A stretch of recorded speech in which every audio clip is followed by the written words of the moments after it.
I'm here. I'm here. I'm here. Good morning, everyone. Welcome to my humble little YouTube channel here, Stock Markets with Bruce, where an old man sits in front of a computer and tries to tell you, if you bother to listen. I'm going to try to tell you in plain English on what's going on out there in the markets. Let me mute myself so you don't have to hear that. I'm going to try to tell you what's going on in plain English in the stock market, and I'm going to try to guide you on how you can maximize returns on your money and not get caught in what's clearly an underperforming market right now with the Dow, the S&P, the NASDAQ. Try to guide you through the maze of craziness that is going on, because the markets are not normal right now. We're kind of like Young Frankenstein, the movie Young Frankenstein, where the lead character is desperately trying to figure out why is the monster acting so strangely, and asks Igor, his assistant, let me ask you this question: whose brain did you bring me Albrecht's brain to put into the monster? And he said, no. It was, whose brain exactly did I put in? Instead, he said, it was Abby someone. Abby someone? Yes, Abby. I'm certain that was it. It was Abby Normal. Abby Normal. So you're telling me I put an abnormal brain in a monster who is 54 inches wide and 6 feet tall? Yes, that was the quote from thing.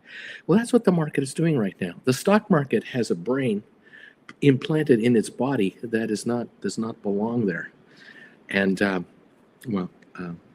you can read between the lines. Maybe I'm referring to a certain individual in a certain position in a certain home of a certain color in a certain city somewhere. Abby-normal. Things are Abby-normal right now. And I'm trying to guide you through this crap. And that's what it is. It is garbage. And I'm sorry to be critical, but it is garbage. You don't deserve it. You don't deserve to have to go through this nonsense. No one does. This is absolutely uncalled for. This is absolutely insane. We are seeing evidence of abnormal behavior in America that we just are not used to. And I don't know how much you like it. But again, I don't know who I'm talking to for sure. I'm in front of a computer, okay? And I know a percentage of my viewers are from the United States because they're the greatest investors there are. They're the greatest folks I know, Americans. And then I'm talking to people from other countries around the planet, and I'm of another country.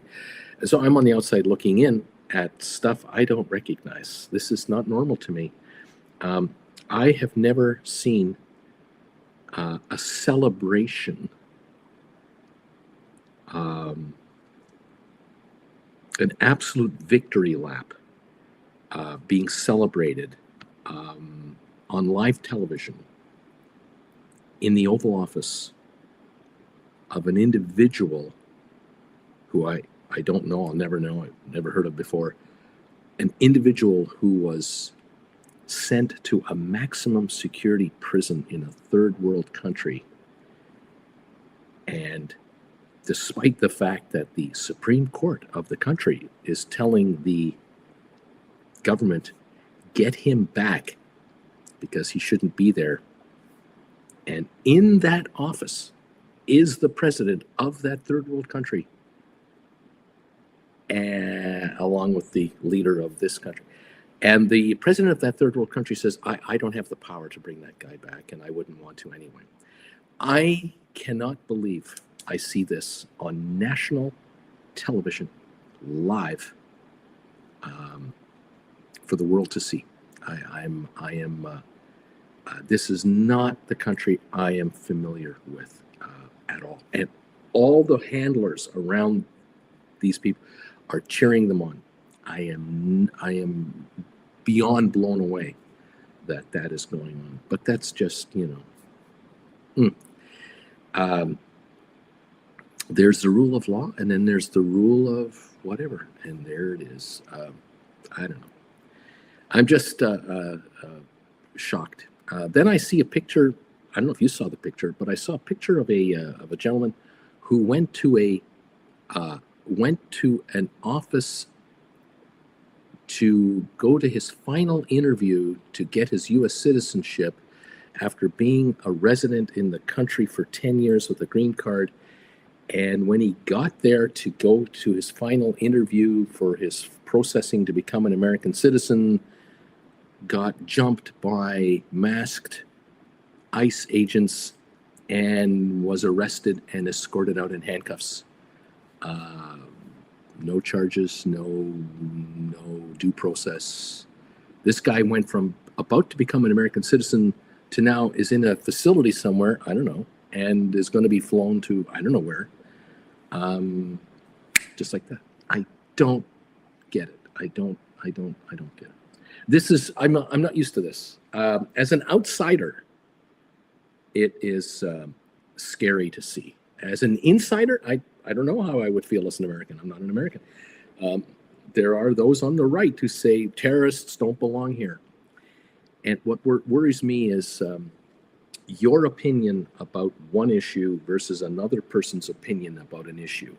These are opinions.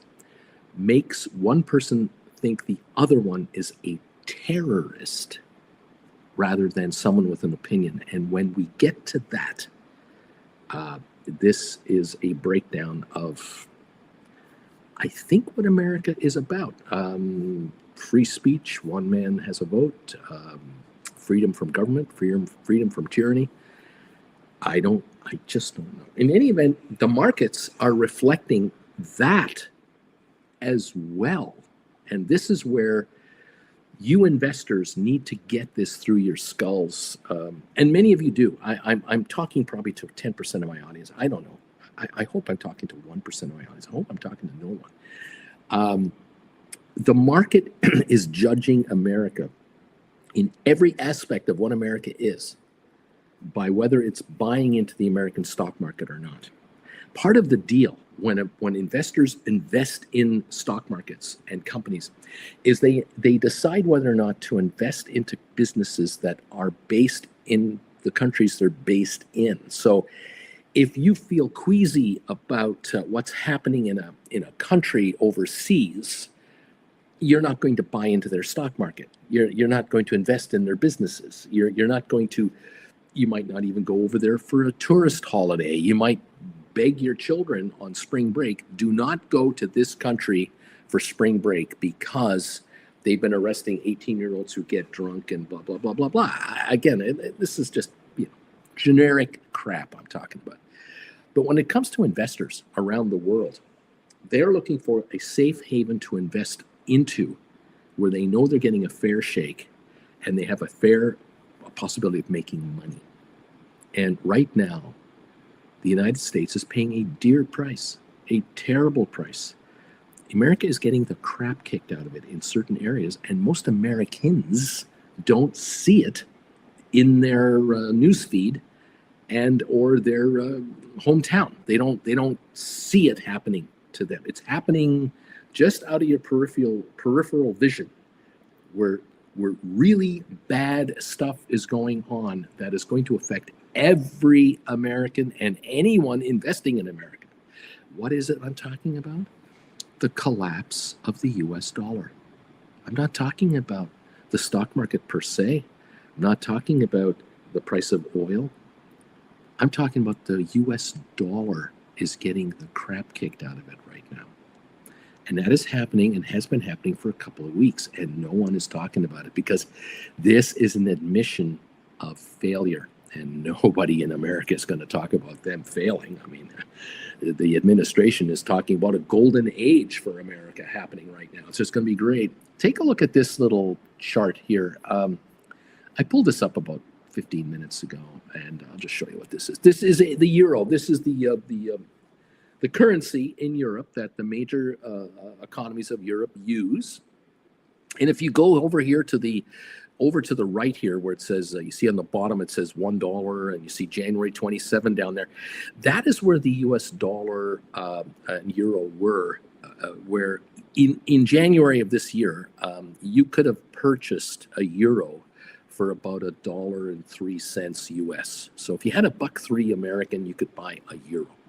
So if you're a business person and you wanted to acquire European goods, or you're an American thinking of going on a holiday and you're thinking of going to Paris, if you're going to pay 200 euros a night for a nice hotel in Paris, if you could find one at that price, or 300 euros, whatever, $1.03 American. It was almost at par.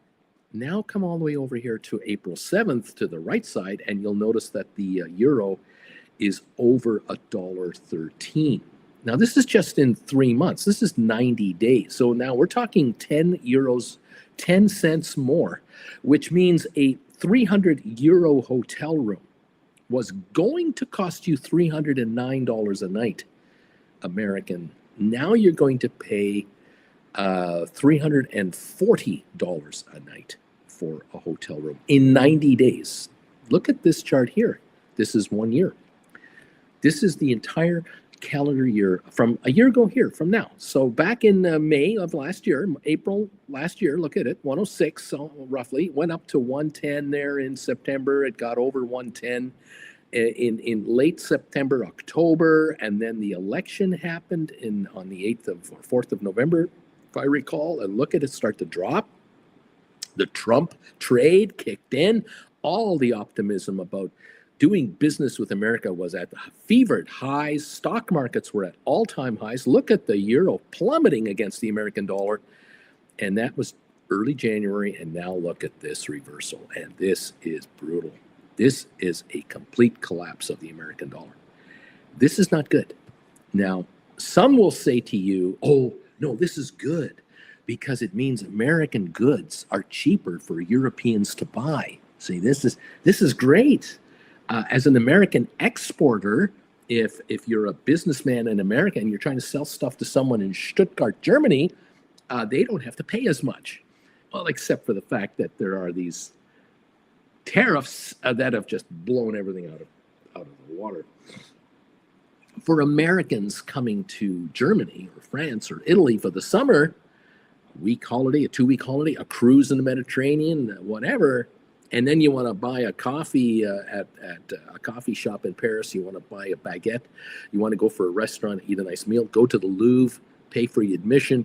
Every dollar Americans are going to spend overseas, you're going to get less for your money. It's going to cost you more. And Europeans have also been suffering from inflation, just like Americans are suffering from inflation. Prices are up in Europe over the last 3 years, just like everywhere else. All of a sudden, a whole bunch of Americans are going to find out, I can't go to Europe this summer because I was going to spend $5,000 on my trip. I had that budget figured out. I got my airfare, got my hotels, got my meals, got train rides, or I was going to rent a car or whatever you were going to do there. And all of a sudden, price increases and the dollar fluctuation makes it $6,500. You've just thrown that out the window. A family of 4 going to Europe for a 2-week holiday. Are you mad? 20 grand, 15 grand? You got that kind of cash lying around?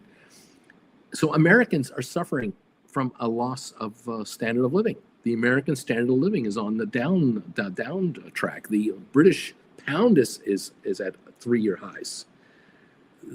This is not just a euro thing. This is currency after currency. There's only one item going up in value right now. There's one thingy going up in price. It's not oil.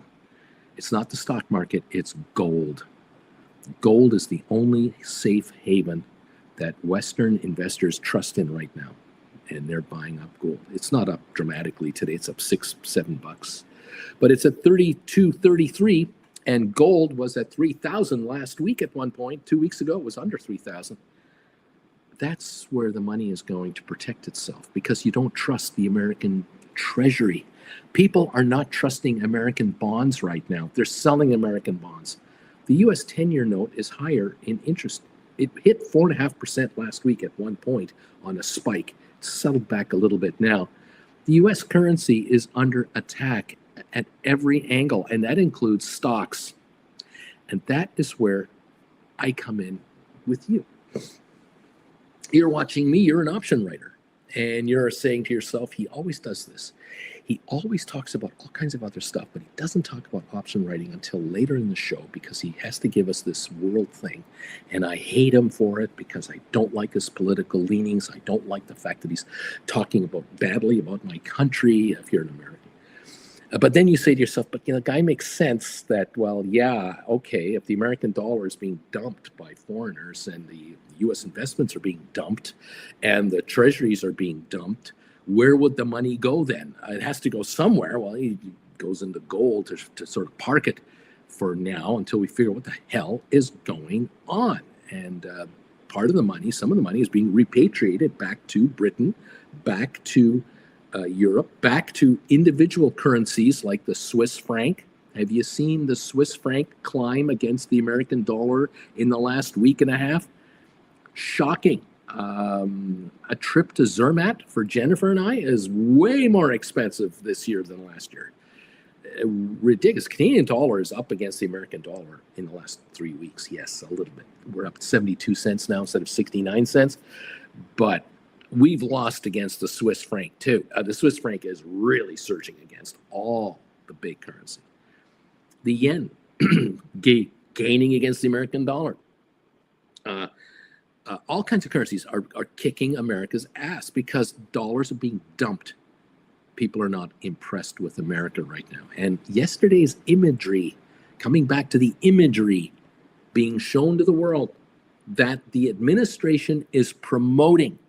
They want cameras in the White House. They want reporters asking questions of Trump and third world presidents about building additional super max prisons to start housing Americans who are perceived to be terrorists in a certain third world country. They are promoting this. What do you think the rest of the world is doing, going, what's wrong with these guys? You can't build your own supermax prisons in America anymore? Like, what? What's going on here? The rest of the world is less than impressed. And the rest of the world does not have to wave their hands and say, we don't like what you're doing. They don't have to do that. No investor out there has to show themselves to some American tribunal that will judge whether or not you're allowed to sell our currency or move into other currencies. There's none of that. There's no stink test. You don't have to lick the boot of some American whatever. You just click a button on your computer and say sell, buy this, sell this. Get out of US stock and buy gold. That's it. That's the end of that. And it's anonymous. It's a click, and it's a normal course of business. And so markets are lower. Economy in trouble in America, and you haven't seen anything yet. It's about to show. You're getting first quarter earnings right now coming out. All of us are seeing first quarter earnings coming out, and we're going, oh, thank God. Whew. The banks are making all kinds of money. Okay, that's good. If the banks are making money and they're building their business, then the rest of the economy can be growing with it. That's good. When banks get crushed, that means business follows it because business needs banks. That's how this game works. But the thing that people do admit privately, well, yeah, okay, we're talking about the first quarter of the year, January, February, March. How much money did the banks make when we were enjoying the fruits of the win of the Republican Party in November? They hadn't taken power yet until the end of January. And by the time the end of March rolled around, it hadn't got screwed up enough to really hurt us. So, we got through the first quarter. But the second quarter, which we're in now, and the third quarter coming up, and the fourth quarter of this year, do you have any idea how bad it's going to be for the banks for the next 9 months? And this is why big bankers are going, well, we made good money and we've got loan reserves. We're good there. We're doing stock buybacks.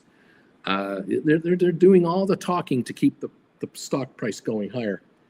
But business is wonky.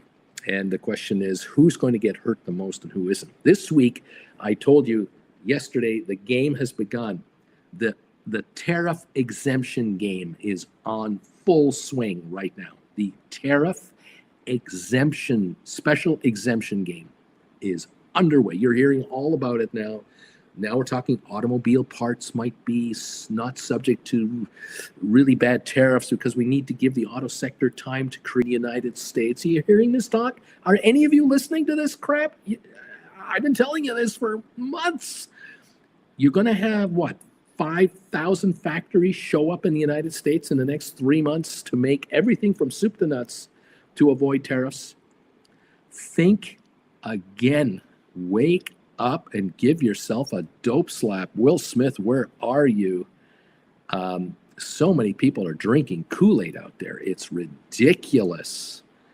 Yeah, we heard something yesterday from NVIDIA. Did you hear that announcement? $500 billion investment in Texas-based factories to produce high-end computer chips for NVIDIA.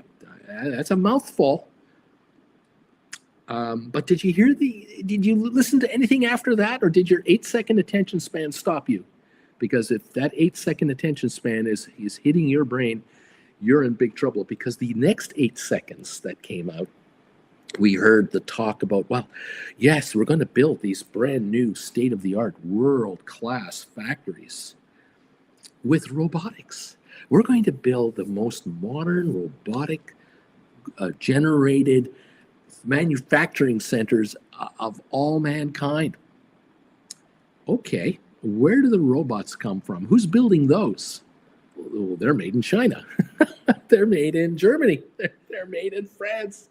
They're made in South Korea. They're made in Japan. This $500 billion factory thing you're going to build, how much of that 500 billion, 400 billion is going to be invested in technology, equipment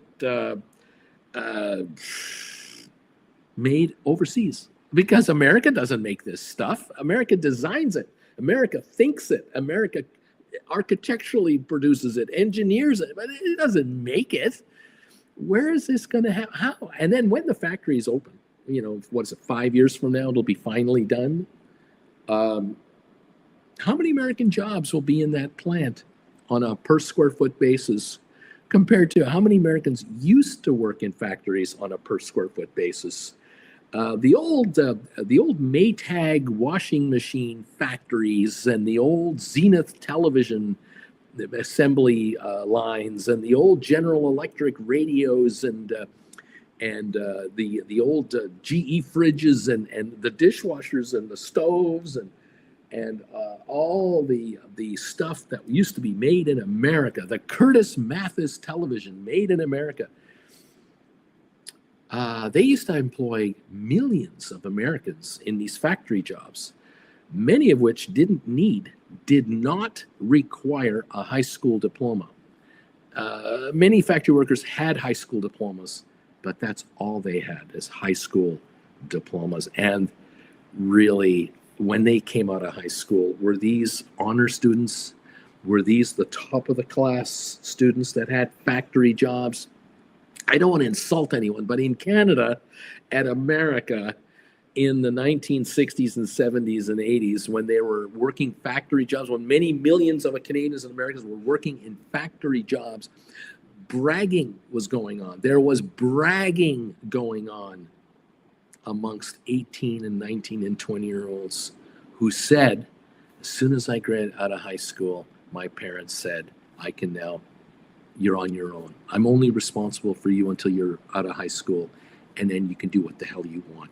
And many young men and many young women who just barely made it out of high school went to work at the factory job to make big money because they were getting triple the minimum wage back in the day. And you eliminate all those jobs, and these folks were stuck. They were in big trouble. Now, the top 10 percenters out of high school, the top 10, 15 percenters who graduated high school, honor students and above, where did they go? They went to university. They went to college. They got the they got the white collar jobs. They got the good paying career type jobs, and they were never going to work in a factory ever. Of course, they didn't get laid off. No, they just kept going on their business. But everyone in the bottom half got the crap kicked out of them through the 90s and the 2000s. And who was to blame? Immigrants, of course, communists, the Cubans. Blame anyone but yourselves, was what the politicians who needed their votes were saying.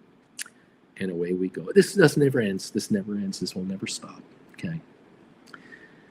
Welcome to the party, pal, where America is being sold.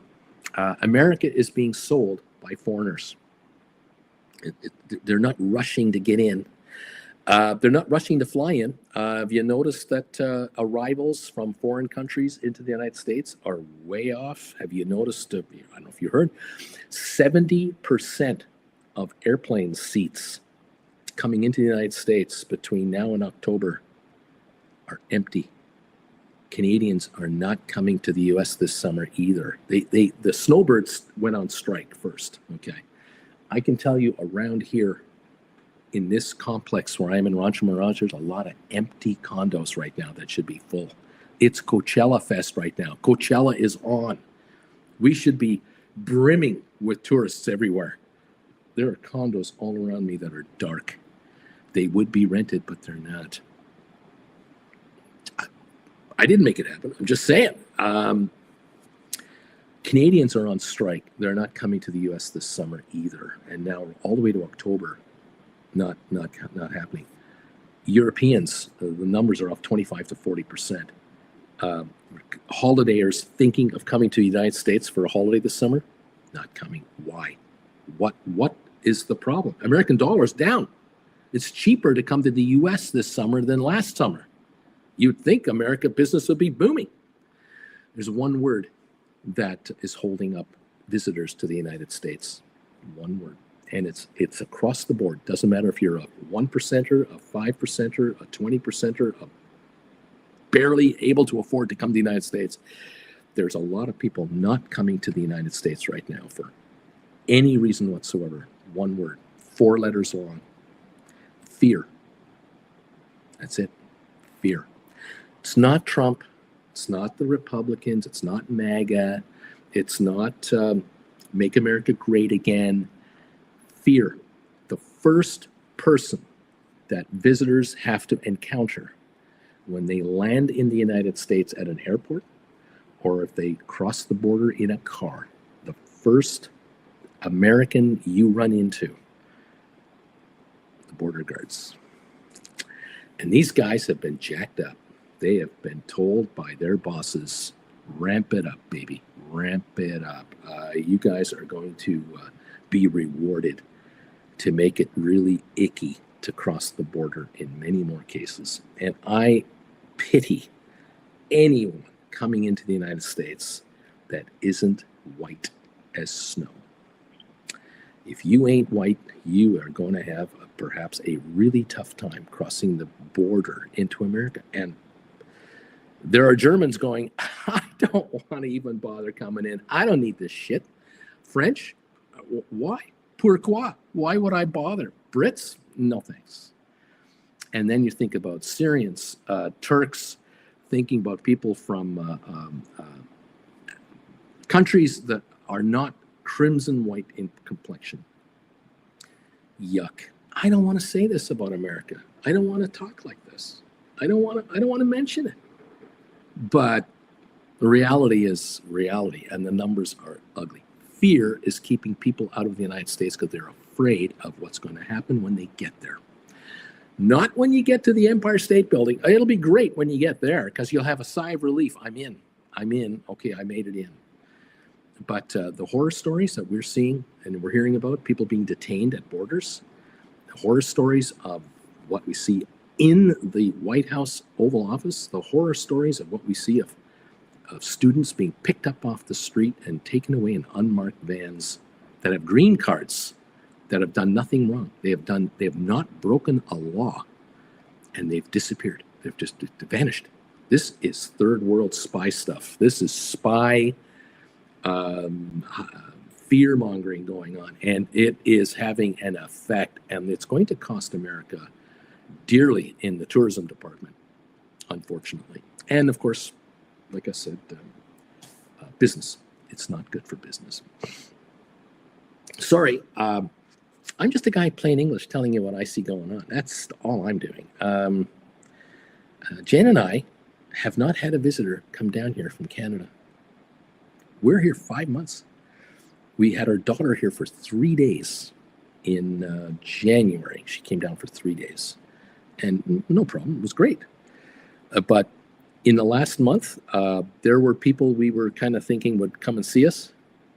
Not coming. No, not this year.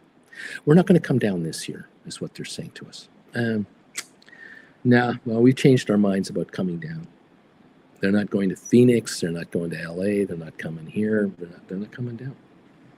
Silent, reserved, just, and they're not going on television in Canada to yell at the camera, we're not going. No, we're not going. And that's all. Thank you very much. And border crossings are off 35%. Airplane arrivals are plummeting. And I'm getting emails like you cannot believe from Canadian Airlines begging me to book a trip. We got a sale, 20% off all airfares. We got a deal for you. Yeah, they're desperate because they're getting cancellations like you cannot believe. That's just Canada. There's other countries. Okay, so we're down 100 points on the Dow. Is it a disaster? No. But is it a worry? Well, yeah, kind of a worry because we were up 600 points on Friday, and why can't we add momentum to Friday's close with this market? We were up 312 yesterday, but we weren't up 600 or 700 more. We were only half as much better off yesterday at the end of the day than Friday, and Wednesday was nuts. What is going on? We're at lows, we're at cheap prices. Look, you want to take a look at cheap prices, go take a look at, I was telling my Gold Bagel members here earlier today on the Gold Bagel Alert Show that you get if you join this channel. NVIDIA, look at NVIDIA. It's high of the year is $153 for the year. The stock right now is $110. It's $43 below the high of the year. Wait a minute. I thought this is the dip. Wouldn't you buy the stock on the dip? After all, the high was set probably just around the first week of January this year. This is the second week of April. So like May, February, March, 3 months. In 90 days, NVIDIA's gone from $153 to $110, where we are now. And you and I both know, all of you who are here, we were in the low 90s last week. We've come up $16 from the actual low just last week, and we're at 110. We're still down $43. And I'm saying to you folks who are option writers, don't buy the stock. Good God, don't buy the stock here. What are you, nuts? No, you don't want to buy the stock here. No. You want to write a cash secured put. Have you got enough money to buy 100 NVIDIA or 200 or 500 shares of NVIDIA? You got that kind of cash lying around? You don't want to buy the stock here. No. What you want to do is you want to offer to buy the stock at a discount. That's what you want to do, because you're an option writer and you're going, yeah, I can be paid money today to commit to buying this stock at a lower price than it's trading at. Why wouldn't I do that? That makes sense. I'll write a cash secured put. So you put up 11 grand, which is 100 shares, the equivalent of 100 shares. You could write a $110 cash secured put right now. Let's go up to January 26th.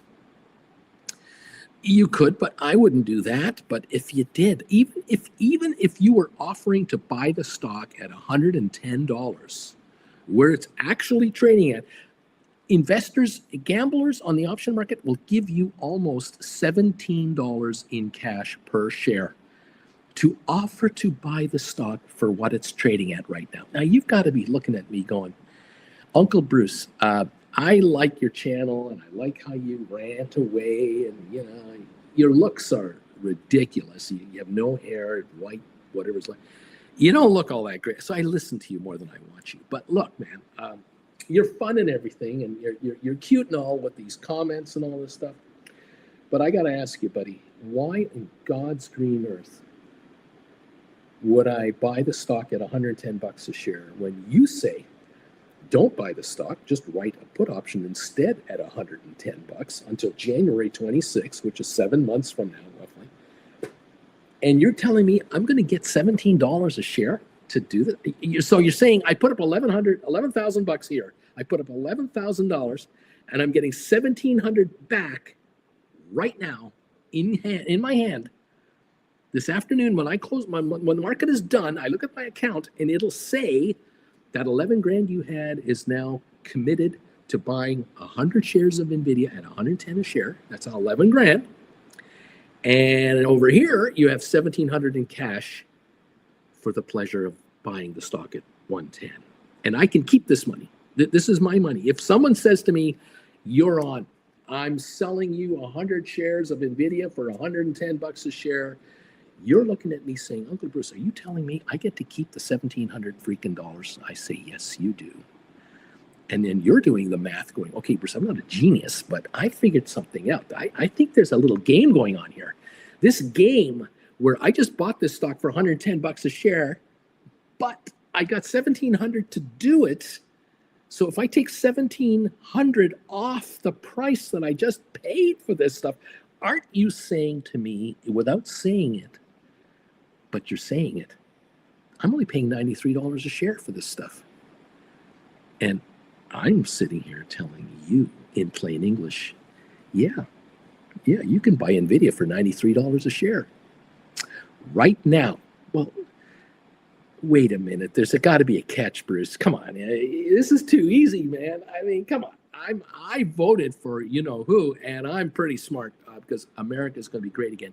You tell me this game, how the hell is it that I can get $1,700 right now in my hand, $17 a share, to offer to buy a stock for what it's trading for, and it's $43 lower than where it was 90 days ago. We all know that. And you're telling me I can get it for 93 bucks a share. What am I missing? One thing. You're missing one little detail. There's no guarantee that you're going to be buying the stock for $110 a share until the end of the contract, which is January 2026, which is, this is April. This is the 4th month, 7-8 months from now. When the contract expires, if the stock is under 110 a share, 109.99, you're going to get this stock for 110 bucks. And you keep the 17 bucks up front, so you bought it for 93. Now, there's a caveat.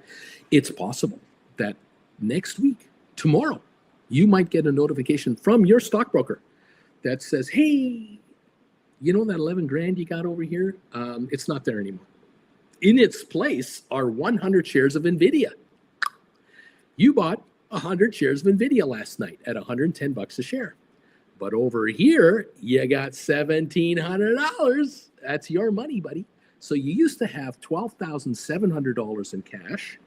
Now you only have $1,700 in cash, but you got 100 NVIDIA shares. There you go. Well, you're sitting there going, well, now what?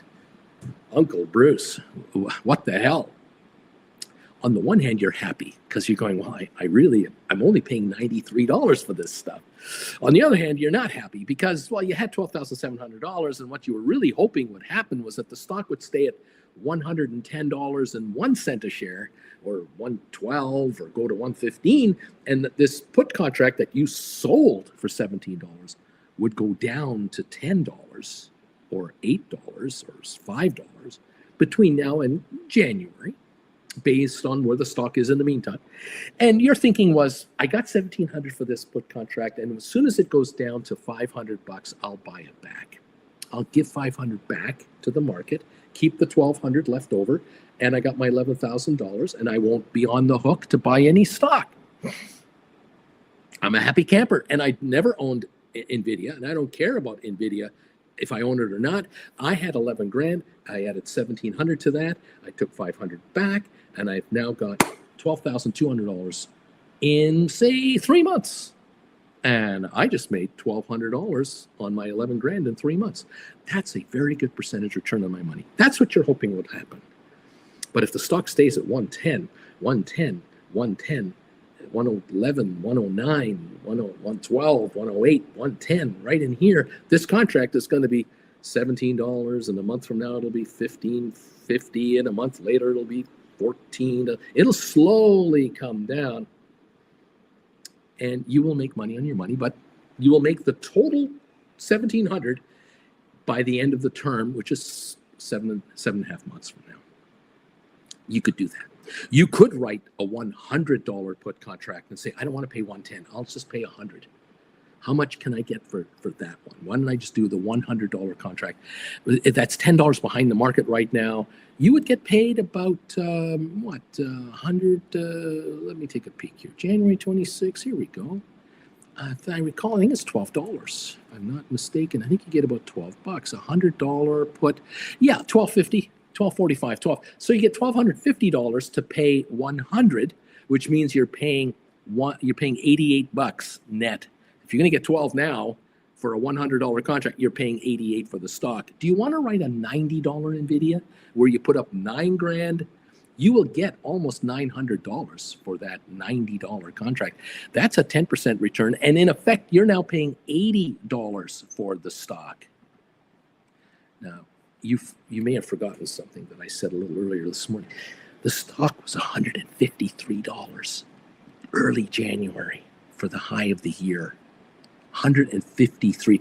I'm sitting here talking to you about writing put contracts where you're paying $80 for the stock, $88 for the stock, $93 for the stock. That was 153. This is not a correction territory price. This is beyond bear market. A bear market is 20% or lower from its high. So 153 minus 20%, that's about $31 off. That's 122. $121 a share is bear market pricing for NVIDIA. It's at 110 right now. It's already down to 110. And I'm offering you the opportunity where you could pay 93 for it. 88, $80. Would you be willing to pay $80 for NVIDIA? That was 153 3 months ago.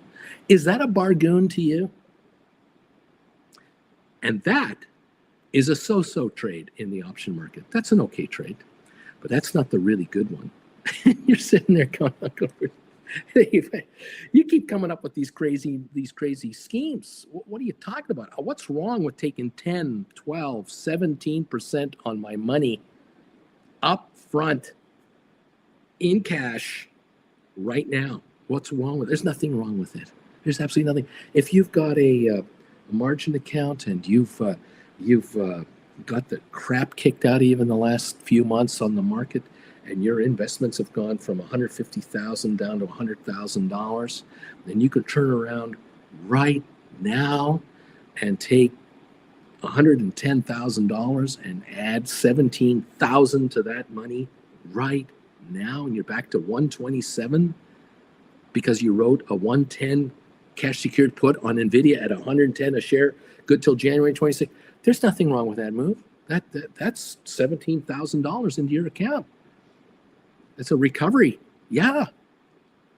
But I've got something else. Why don't you make money on NVIDIA by sitting there going, I don't think it's going back to 153 in the next 90 days. It came from 153 90 days ago, but I don't think it's going to go back to 153 in the next 90 days. Stocks don't do that. Stocks go down very quickly, and then they come back ever so slowly over a much longer time frame. Well, why don't you consider writing a call credit spread instead and say to the market, I'm prepared to write a call credit spread where I don't believe the shares will reach 135, 145 in the next 2 to 3 weeks. And if you're right, and the stock doesn't go all the way up to 145 in 2 or 3 weeks, these contracts die worthless, and you keep whatever credit you got for them. And you can do this kind of a trade every 2 to 3 weeks. And you may find that you're netting out 3 to 5 to 7% every 2 to 3 weeks on credit spreads. And you're only using $5,000 at a time, $10,000 per transaction. You might commit 20,000. You're not going to commit all 110,000. You're going to limit how much exposure you have to NVIDIA, but you're looking to pull in 5% every 2 or 3 weeks. Between now and January 26th, you'll flip this investment over 12 times, 10 times. If you pull in 5%, 10 times, you've pulled in 50% profit, way more than a credit spread, way more. But everything I've just told you, put credit spreads, put cash secured puts, call credit spreads, call options, put options, you're useless, and you can't do that trade unless you know what an option is. And if you don't know how options work, you're not going to be able to take advantage of this trade. I do have good news for you. I happen to have 18 lessons on my website on how to write stock options, and they're on sale until the end of this month. Just like the stock market is on sale right now. You can get your butt over to my website, stockmarkerswithbruce.ca, and you can take a look at my website and check out the classes. You see the titles of the classes.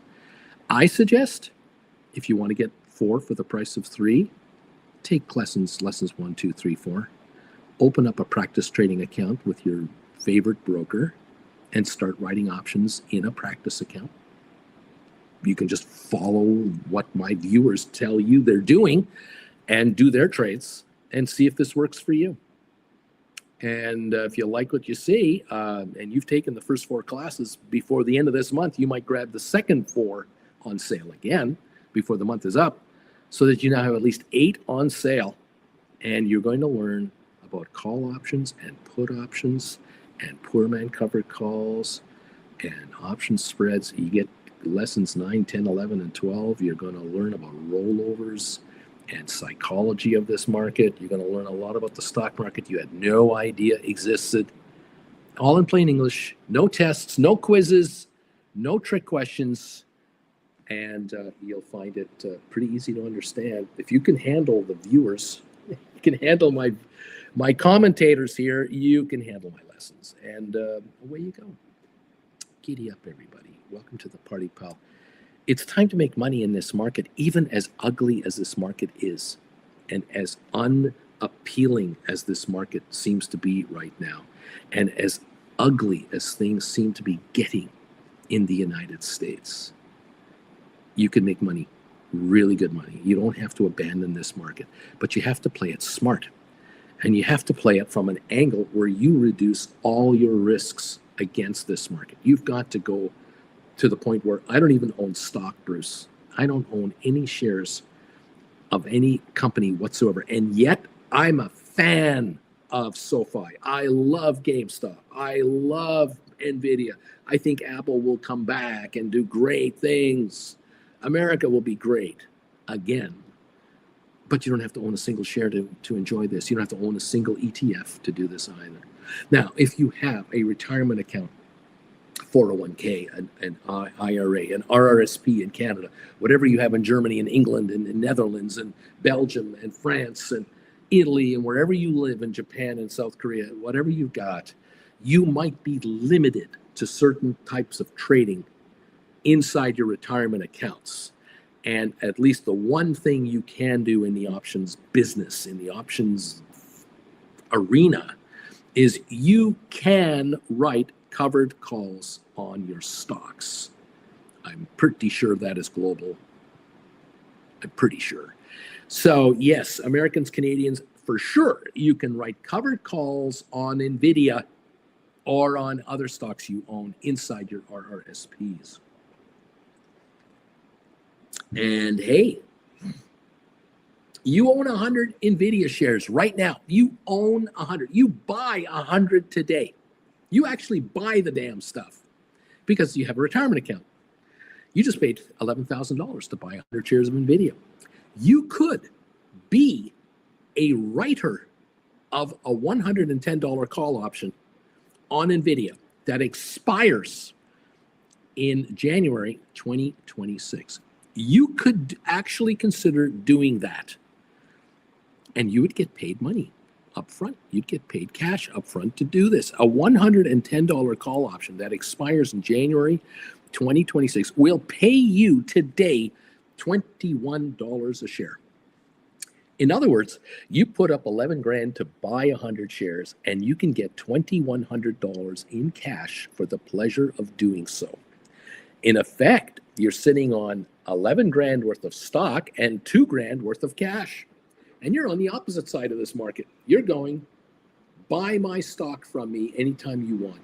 Give me $110 for it. I just paid $110. You can have it for $110, but I keep the $2,100.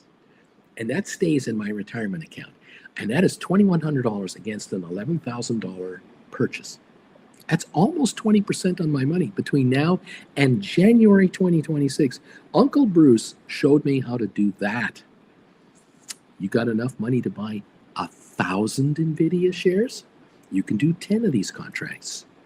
You'll bring in $21,000 today against your $110,000 balance. And you could take that $21,000 and say, you know what? My mathematics says for 200 shares, I could buy 200 more shares for 22 grand. I got 21 sitting here.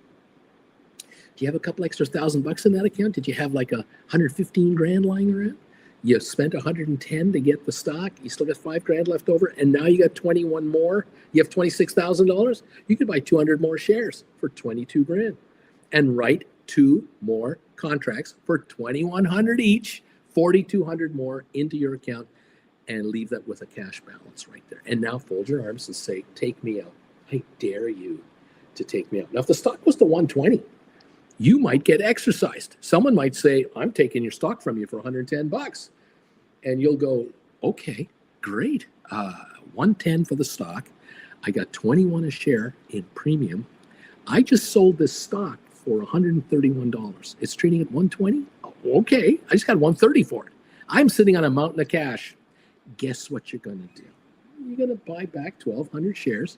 And you're going to write 12 more contracts. Stock trading at 120, you're going to write 120 contracts for next January. You're going to take in $21 again. That's what you're going to do. And you're going to buy another couple of hundred shares. Now you got 1,400 shares. You're getting richer in your RSP, in your retirement account. Get it? Hello? Anyone home? Will Smith dope slap working for anybody? Take my dang lessons and learn how to do this and compound your retirement money. Retire with a little more capital in your account, like a lot more capital, or quit your day job and do this strategy. Write calls, write cash secured puts, write credit spreads today outside your RSP and generate cash flow to get rid of your paycheck job. Replace your job from a paycheck to option premiums and be self-employed forever, even in this market, even in this environment. And you don't own stock if you're on the outside. And if you're in the retirement account, yeah, you do own Apple, you do own NVIDIA, you do own Amazon, and you write options on. Welcome to the party, pal. I want you to get rich. That's all I'm here for. I'm sorry if I riled you up, if I've upset you. I'm sorry, but also, you know what? Grow a freaking spine, will you? Stop being a whiny baby. Cut it out. No one is going to lick your boots for you anymore. It's time for you to grow the hell up and grow a pair. Get with the program. So many of my viewers are female, and they know what I'm talking about. They are so determined to make money in this business, and they're not going to let some characters take over the world and try to I don't know, run the world in the way they see it being done. They're just not going to fall for this game. They've seen enough of this nonsense. They're going to take control of their lives, and they're going to very quietly click their way to riches. And I'm encouraging you to do the same thing. Click your way to prosperity and live life on your terms and stop being kicked around by these right-wing zealots. Forget about it. They're not going to run your life. But hey, if you're drinking their Kool-Aid and you feel that, oh, only they know what's right, well, then knock yourself out. Don't make money, I guess. Okay, be poor. Hope they'll make your life better. Listen, there's a question here for you. Sofi shares will be trading at about how much a share before the earnings come out on April 29th. I want to know, what do you think Sofi is going to do between now and April 29? That's 2 weeks from today. Are they going to stay below $12 a share, or are they going to be around 12 to 14? Do you think they're going to be 14 to 16, or are they going to be over 16 a share by the time the earnings show up? The last time we had earnings come out, I asked this kind of a question, and most of you thought that the stock would be around $10 a share, and you were all wrong, because the stock wasn't at $10 a share by the time the earnings came out. The stock was over 14, and then it went to 18, and you were wrong again. You were happy about it because you were all long the stock, or you'd written cash secured puts. This time around, 43% of you so far think the stock will stay below $12 a share. 40% think 12 to 14. You guys have no faith. You don't think the stock's going to go up. 14 to $16 a share, only 10% of you think it can go back to 14, 16. I can't believe it. And over $16 a share, 7%. What media are you watching? Who are you listening to out there? Why are you so pessimistic? Sofi, moneymaker Sofi. I'm very optimistic. I would be surprised if it's over 16 a share. I wouldn't be surprised if it breaks 20 after the earnings come out.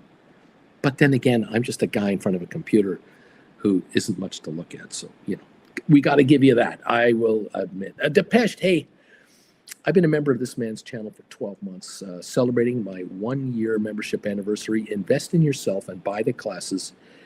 It works. I appreciate that little comment right there. I also appreciate Larry Titus, who rings bells when the markets are open. We're back in business, baby. Thank you all for joining us today. Thank you for joining me today. I hope I haven't upset any of you or made you really angry or really drove you up the wall. It's not my intent, but if I woke you up today, if I got you out of your happy little comfort zone, maybe I've done my job today. Because sometimes some of you folks get so complacent and you just don't understand the big picture. I'm sometimes like that. I get complacent. I get happy. I get content. Sometimes we need a little wake-up call. And maybe I'm the guy. I don't know. I'm just saying. Thank you all so much for joining me today. Spread the love. Love you guys. Just glad you're all here and you're with me today. You're with me every day. I want you to get rich. If you are a true fan of this channel, you know my intent is to help you get richer. That's all I'm here for. But you know that it's true. I sometimes have to say things that you don't want to hear. But hey, you heard it, you're processing it, and you're moving on. And that is it. Have you seen your Rocket Lab this morning? Look at that Rocket Lab go. It's like a rocket. I like this game. Go Rocket Lab go, I say. We're up over $20 a share here. What's the dealie all about here? I like this. 2038 up 125. Go Rocket Lab go.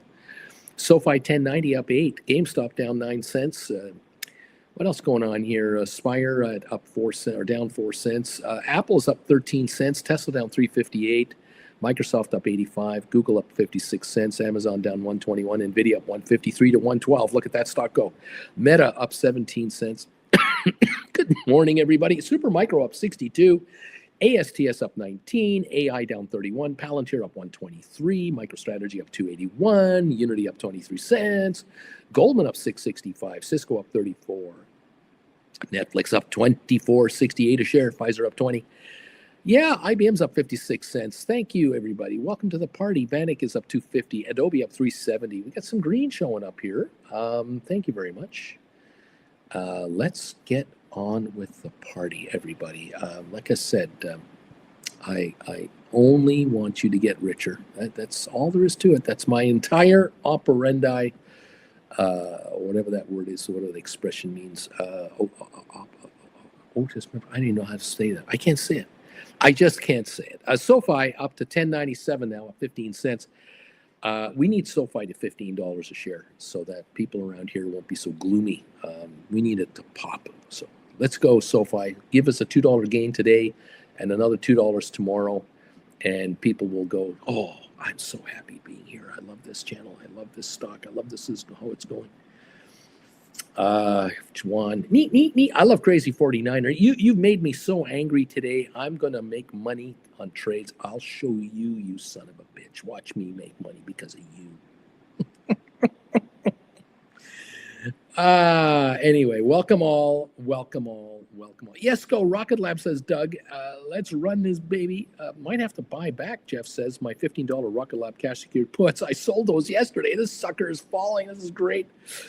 Ooh, dude, the trick is to pile up cash and use it to write options, baby. There you go. Giddy up, everybody. Doug Keebler, don't drink the Kool-Aid and let's make money. About that, have any of you seen this new show called The Studio with Seth, what's his name? Seth, I want to say, it's not Seth Meyers. It's not, I can't remember his name. It's hilarious. He's taking over a movie studio after someone in front of him gets fired, which turns out to be Catherine O'Hara. So he takes over Catherine O'Hara's job, and he now has to make a movie about Kool-Aid because the studio wants to make a movie like the other studios made about Barbie. We're going to make a movie about Kool-Aid and really make great things happen. And this guy has to make a movie about Kool-Aid. And Martin Scorsese comes to him and says, I've got a great story about Jonestown. He says, Seth Rogen, thank you, everybody. Thank you for this. Seth Rogen. I got an idea about making a movie about Jonestown. And he says, didn't they drink Kool-Aid to commit suicide? Well, yeah. I'll make that movie on one condition. What? Call it Kool-Aid. The ultimate Kool-Aid movie. Oh my goodness. Oh, if you've seen that movie, have they seen that show on what's on Apple Television? Oh my God, is it funny? I've seen like 3 or 4 episodes now. Classically hilarious, really funny stuff. Seth Rogen, check it out. My goodness, because you gotta laugh. You gotta laugh after the market's closed. If you don't laugh after the market's closed, you're asking for trouble. Thank you for joining me today. Go to my website, Stock Markets with Bruce. 18 lessons waiting for you. How to write stock options and make money in this stupid stock market. How to make money without owning a single share of stock. How to make money with your retirement account. How to make money from doing credit spreads. Poor man covered calls. Cash secured puts. You name it. Yeah, give yourself a chance to make money. Join this channel as a Gold Bagel member and join me every morning half an hour before this show starts so you can really get the first thing in the morning rant and rave. Then join me here and get the second part of the rant and rave and watch me upset everybody. And then let's get going. Let's make money. Let's get you kids richer because you kids deserve to make money out there. I don't want you kids just getting kicked around like a garbage can. I want you to make a ton of money. All right? Thank you all so very much. You want to buy Apple on sale? Write cash secured puts. You want to buy Amazon on sale? Write cash secured puts. You want to buy Tesla on sale? Write cash secured puts. You might be getting it at a price that's way lower than where we're at right now.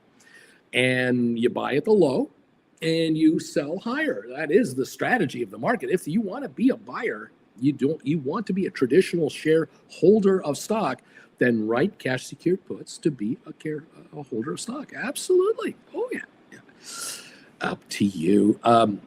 Ed Hoskins is saying to me, Uncle Pete, last week I closed my cash secured put on Rocket Lab Jan 2630s with a little loss, but I sold more of the 20s, same expiry, for $6. I'm ahead $4 a contract now that we're over $20 a share. So thank you, Uncle Bruce. I'm making money on this move too. There you go. Make a move about Kool-Aid to too funny, maybe be a smash hit. Make a movie about Kool-Aid. Yes, let's do this Jonestown story and call it Kool-Aid.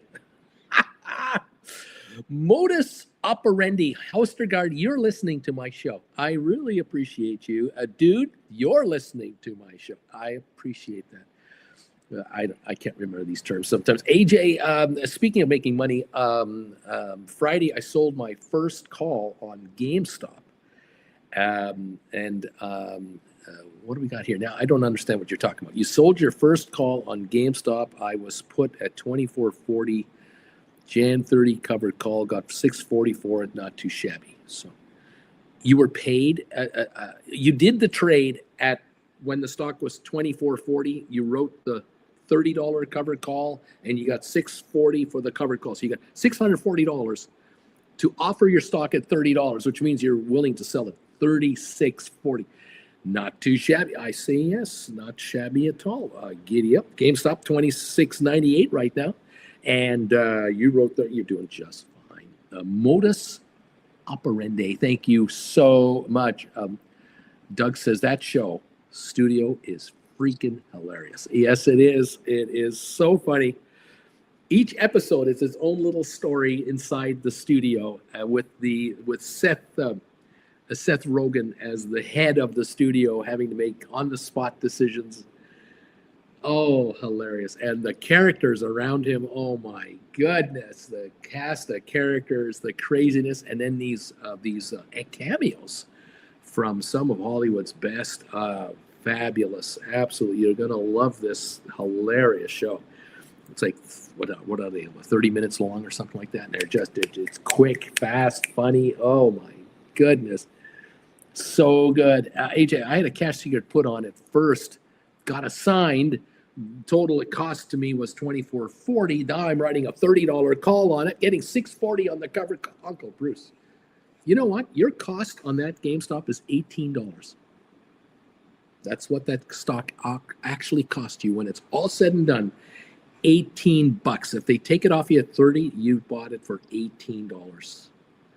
And guess what? You're sitting with cash. Now what are you going to do? Well, you might write a cash you could put again. Here we go, baby. Oh, AJ.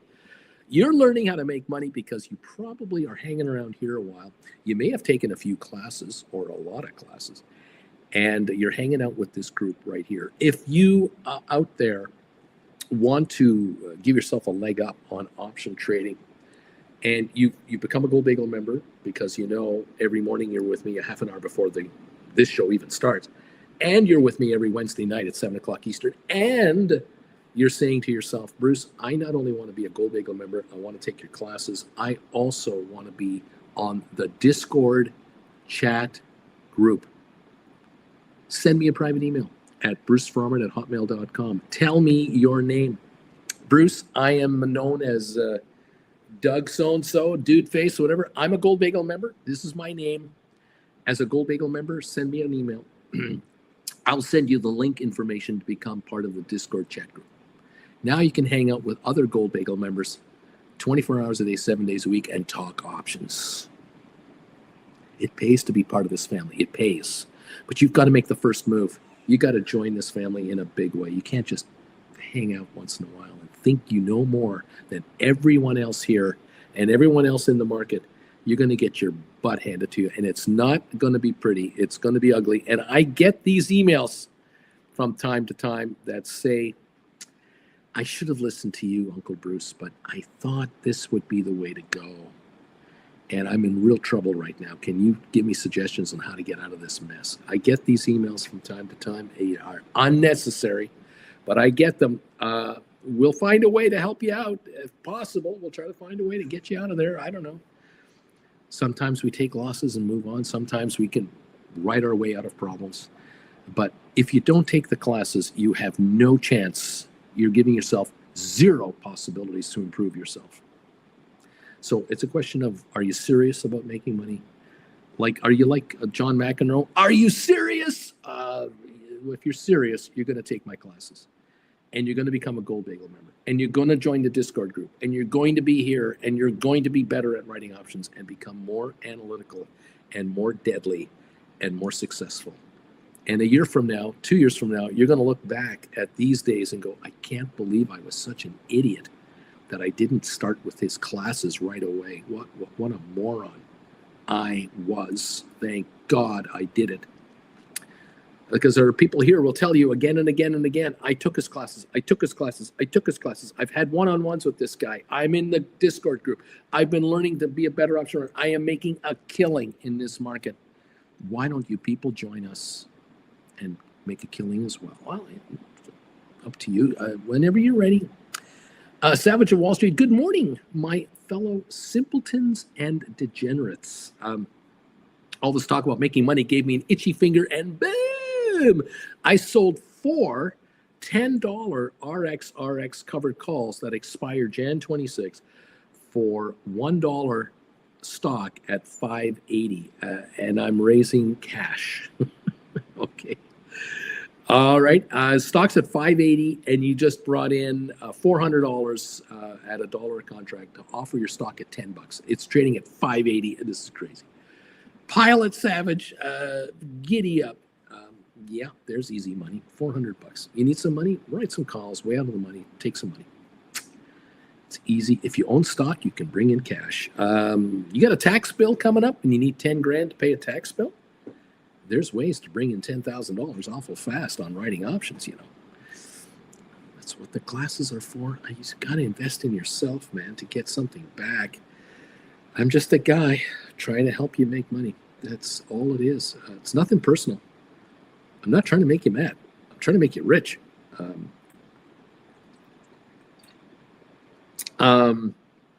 Congratulations to Rory McIlroy, and congratulations to Dustin Rose for putting on one hell of a show at the Masters.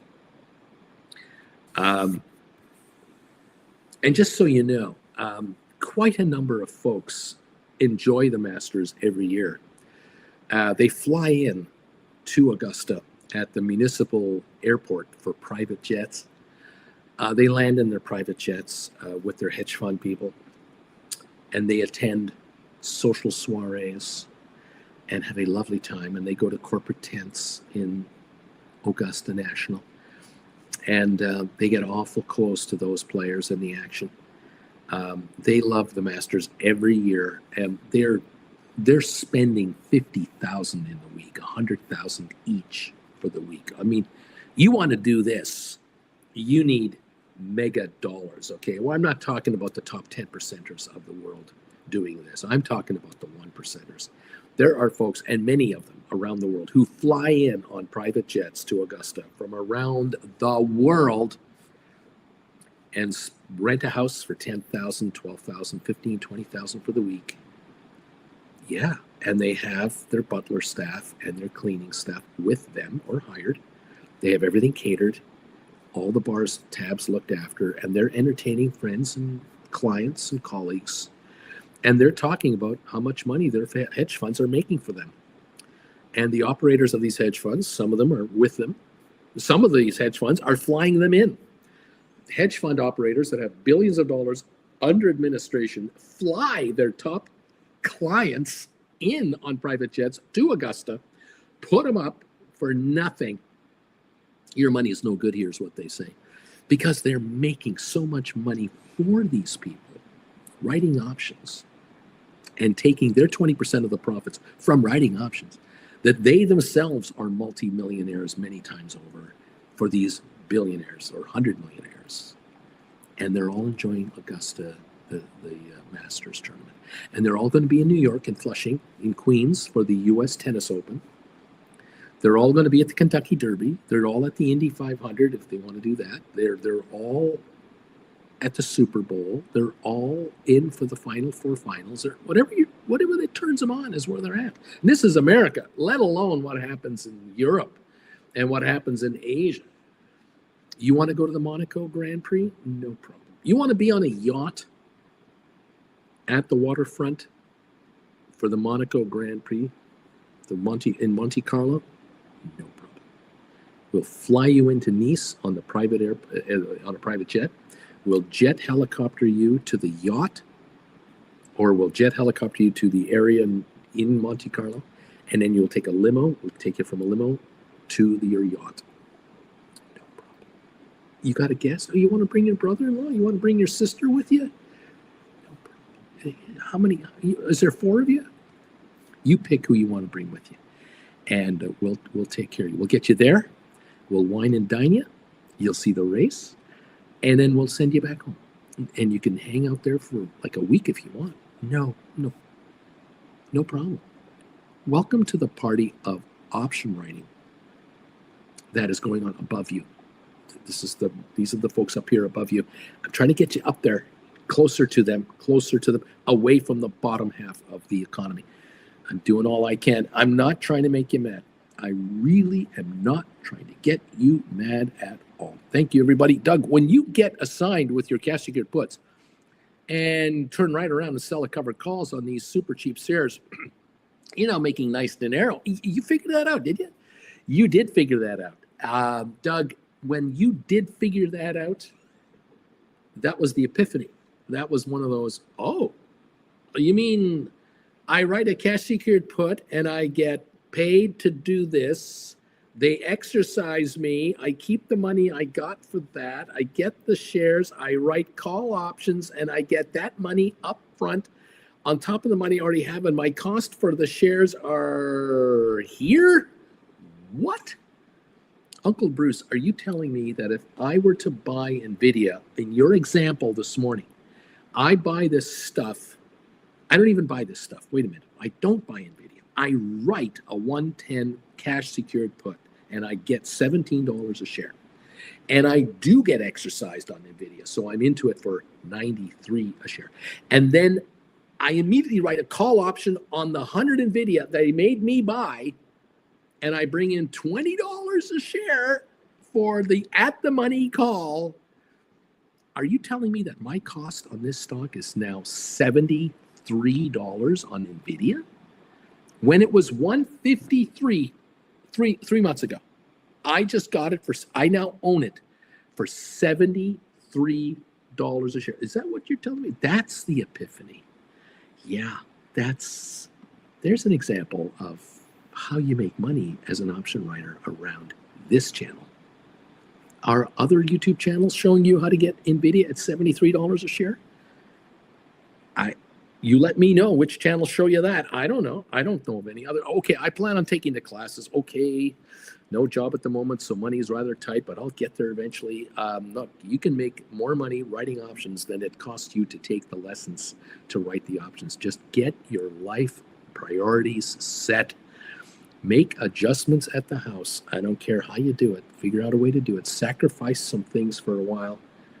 And just say, I'm not doing this, I'm not doing this, I'm not doing this. I am zeroing in on classes, option writing, and growing my revenue. Because what is your alternative? Find another crap job for crap money and suffer for another 10 years? What are you thinking? No, AJ, you're on the right track, okay? You're on the right track. But definitely invest in you. Find a way to do it. I don't care how you do it. Take back your empties, sell your used car, ride a bike for a while. I don't care what you have to do. You have got to invest in the number one asset you have. That's you. That's what you got to do around here. Oh, Bobby, oh boy, Rocket Lab. Fly, baby, fly. Uncle Bruce, my Rocket Lab. It's a 2208. We're up to 95 a share on Rocket Lab. That's right. Now we want to go up $2.95 a share on Sofi and $2.95 a share on GameStop. Let's get on with it. Doug, wow, Rocket Lab is on fire. Shrinkage, baby. Savage of Wall Street. Uncle Bruce, by the way, overnight I was put 500 Archer shares from five $9 cash secured puts I wrote a few months back. I received $2 for those. The stock is at $7.39. I made money. Now I just sold 5 Archer $8 covered calls that expire in July for $1. Thank you. So a way to go, pal. nicely done. So you paid about $7 for the stock. You got a dollar contract now, which means your cost is $6 a share. Nice going. It's called making money here. Sandwich of Wall Street is 11 life here. David, number 134 on your bagel meter, your thumbs up meter, Bruce. Good morning. Get those thumbs up for Uncle Bruce. Thank you, everybody. Jeff Glass. Well, I wrote $15 Rocket Lab cash secured puts yesterday afternoon, and I received 70 cents for those. I just bought them back for 35 cents. Thank you very much. Way to go, Jeff. Splair, Rocket Lab is offering hard spikes and hard drops, as it seems. Lucky 100 here. Splair perfectly shorted my delay on likes to a fancy number. See, I'm giving him a thumbs up, but until it hit 100, then I gave it to him. Well, there you go. $11 on your Sofi. We're up 18 cents. The Dow's up 209 points. ASTS up a dime. Rocket Lab up 289 to 2202. Well, welcome back, Rocket Lab, from the lower levels. This is, I love this chart. I don't know if you can see this. This is a 1 week chart on Rocket Lab Live. Look at that right there. Zzz, that's called zzz. I like that. Yeah, not bad. 1 month chart. That's looking a little better on Rocket Lab, huh? Look at that zzz at the end there. Let's look at the 3 month chart on Rocket Lab. Well, we got a ways to go, don't we? 3 months ago. Look at this. We have a ways to go on Rocket Lab. Okay, we're not there yet. Okay, we got to get back to 30, 32. But it's a start today, huh? That's a breakout.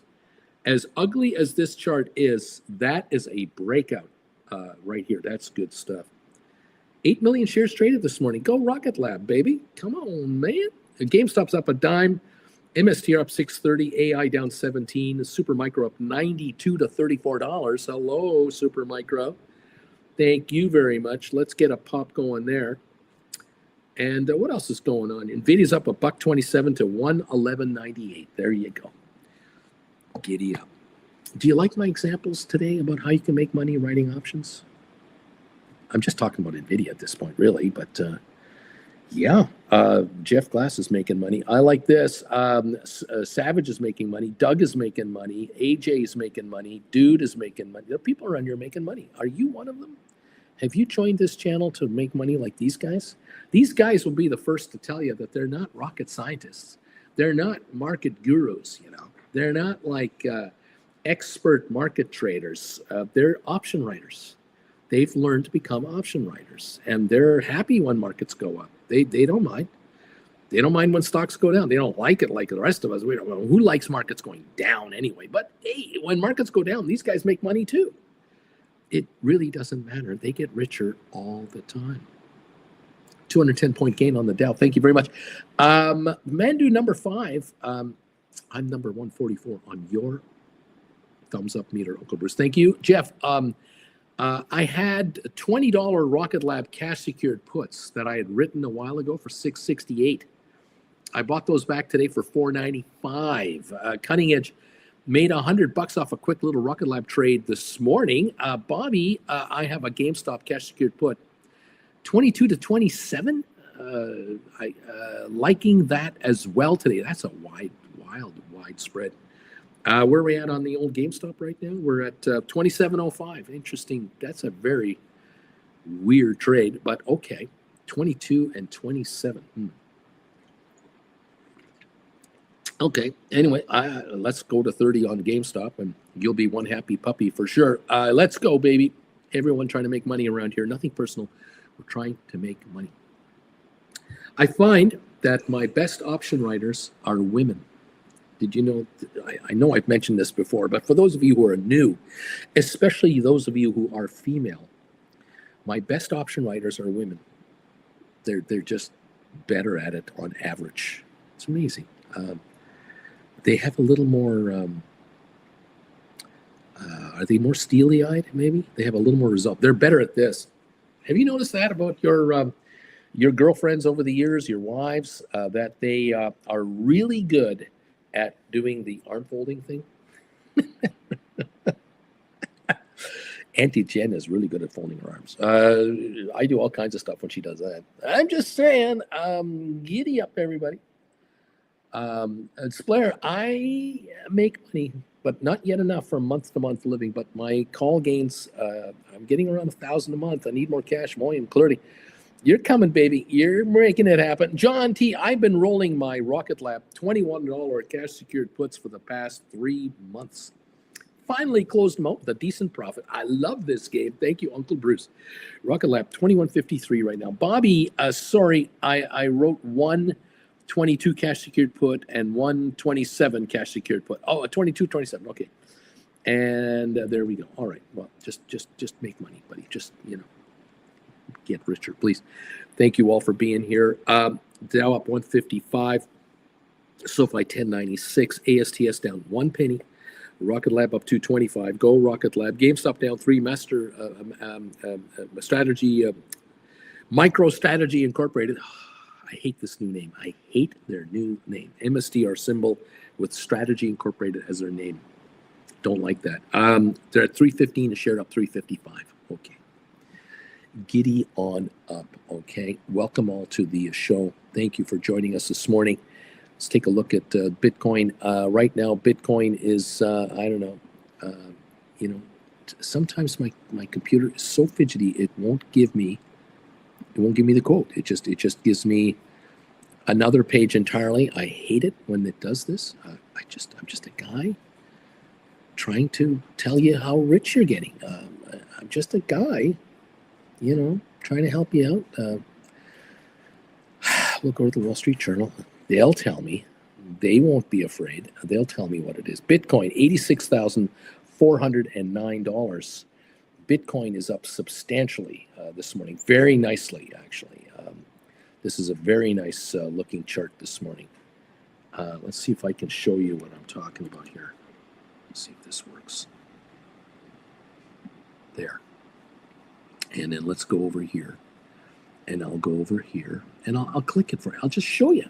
Instead of me telling you, I'll just show you. Okay. Okay, Uncle Bruce, you're saying you want to show me. You just show me what you're talking about. Is this Bitcoin? Yeah, there it is. Look at that Bitcoin. Let's get that banner out of the way. Look at that. Look at that. That's Bitcoin today. Not bad. Not bad. There it is. Six last night. Here it is. Just moving on up here to 86,600. Nice little run up there. Okay. Why don't you just tell me the name of the movie? Hey, why don't you just tell me the name of the movie? Yeah, you want to watch Brown Eyed Girl? No, not Brown Eyed Girl. Rochelle. No, that's not. Why just tell me the name of the movie was? Let's take another peek at something else for you, if I can. This is a 5-day chart coming up. 5-day chart for Bitcoin coming up. Okay. In 3, 2, 1, 0. There it is. From just below 80,000 on the 11th of April. Look at it now, hovering at 85,000 and now over 85, going for 87,500. Look at that. That can move GameStop, kids. That's why I'm showing this. I'm not showing this because I'm talking to you about MicroStrategy. I'm talking to you about GameStop here. The perception is GameStop is into Bitcoin. Giddy up. Jen, how are you? What are you doing? She doesn't like the look of the thing over here. She wants this to be centered, so she wants it like that. She doesn't want it like that. I want to be able to stand here. Yeah. Oh, okay. And you're just whipping me around like a crazy man. She's got her arms folded. I'm in big trouble now. Welcome all to the program. Okay, so Susan Shops. So on 4/4, April the 4th, I wrote 10 GameStop $30 cash secured puts that expired Jan 26. I wrote $30 and I got $11.44 for those contracts. Okay. So 30 grand invested and I'm earning 4% interest at 11,442. Premiums earning interest can buy back right now at $850 to pocket $2,942, all in my Roth with a 25% return. Now, see, this is what I'm talking about. This is why, another example, how my female writers are the best option writers. They're really good at this. Women unite. join us and do what Susan Shops is doing. 10 GameStop $30 cash secured puts, hauling in $11,442. She's earning interest on that money right now, 4% a year. That's what, 0.3% a month. She's getting what, 300? Are you getting $300 a month in interest? Maybe more. No, $30 a month interest. $1 a day. Getting $1 a day in interest. Thank you very much. I can buy them back right now for $8.50. If GameStop keeps going up, Bruce, goes to $28. You know, and I know, Susan, because we're on the same page here. You and I know that if the stock goes to $28, those puts will be $7.85, $7.75. If the stock goes to $29, those puts will be $6.50, $6.75. If the stock goes to $31, $32 in the next month, well, it doesn't have to do it today. It would be nice, but a month from now, stock's $32. Susan and I know that these cash secured puts won't be trading at $8.50. They won't be trading at $6.50.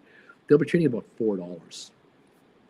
Susan and I know that she will be up $744 a contract. That's $744 times 10 contracts, $7,440. She'll be up. In other words, she'll give back. If she closes this thing out, she'll give back $4,000 of the $11,400 she got. She gets to keep $7,400 of the money.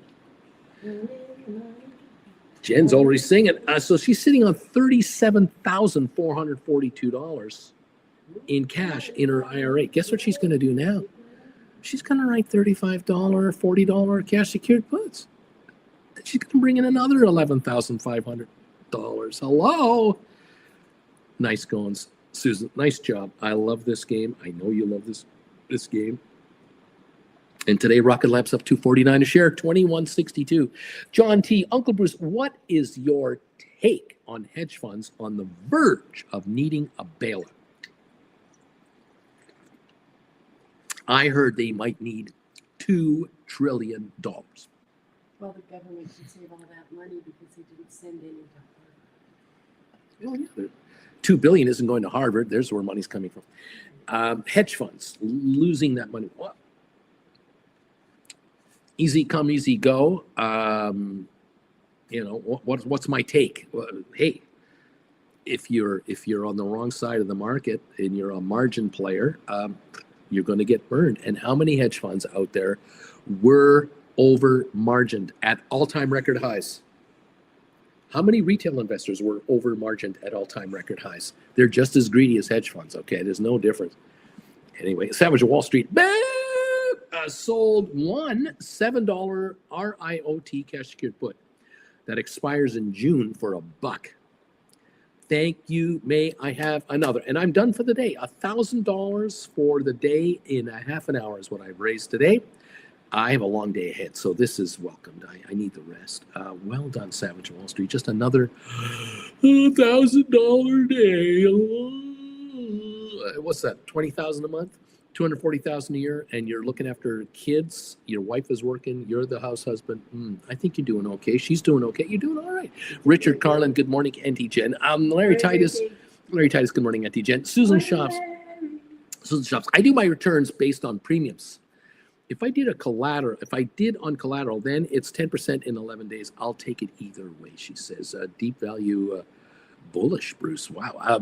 Splair, I have the feeling my refresh for comments and likes is sometimes behind. Flint, good morning, Auntie Jen from Flint Creek Soap Company. Morning, Soap Lady. Good morning, Soap Lady. We're up 203 on the Dow Jones right now. Let's move on. Savage of Wall Street, three trades between RIOT, Archer, and RXRX. The mix between cash secured puts and covered calls, and voila. It's not rocket science, kids. And I'm not smart, man. But guess what? Here I am making money before the kids are up. Done by 7 a.m. Thank you very much. Splair, switching back to TV. Phone is distracting me too much. Splair, have a relaxed day, everybody. Take care, my friend. Thank you all for joining us. Welcome to the party, pals. Just trying to help you figure out how to make money in this crazy market. Classes are on sale. Up to you whether you're going to take advantage of this or not. It's totally your call. You decide whether you want to make money in this market or not. people are making money in this market. Thank you all so much, and welcome to the party. Now, what's going on with my poll question of the day? What's going on with my thumbs up meter? The last time I saw my thumbs up meter, we were in the 120s or something, 148. So we're 52 away from 200 there. And 303 of you have reacted. You've given me a guesstimate. Okay. The question is Sofi. Shares of Sofi will be trading at about a certain amount per share before their earnings come out in 2 weeks. Okay. April 29th, 2 weeks from today, first thing before the market opens. Here come the results of the first quarter. I'm asking you, where will the Sofi shares be by then? And 43% of you are wimps. Below 12, Bruce, right where it is now. It's just going to be sitting here below $12. They're not wimps. They just have no faith. $12 to $14, Bruce. Maybe 12 to 41%. That's 84% of you are just throwing in the towel. Maybe, between here and 12, 14. $14 to $16, 9% of you are thinking 14 to 16, and over $16 a share for a stock that has been $18.42 already this year. You're saying 7% of you are saying it'll be over 16 a share. My God, ye of little faith. You're just so wrapped up in the nonsense out there. I don't know. Is that truly what's happening? I don't know. I'm just a guy in front of the computer trying to read the street. But hey, it is what it is. We'll see where it goes. Let's see what happens. Lisa, hey, I sold a Rocket Lab December 19, $40 covered call for $1.97 premium. Well, for some of you out there who have 1,000 shares of Rocket Lab and you don't want to write a contract near the stock, you can write a $40 and bring in almost $2 a share in cash for December. That's $2,000 right there. Savage Wall Street. I like Susan's trades. 25% in weeks, man. Cash secured puts sold on down days, and she can close on a green day. What is wrong with that? Nothing, she says. Her style feels familiar. These poor, dumb, addicted, silly rabbits. Pay. Lorraine, I am number 145 on your meter. Lee Mortimer, 151, baby.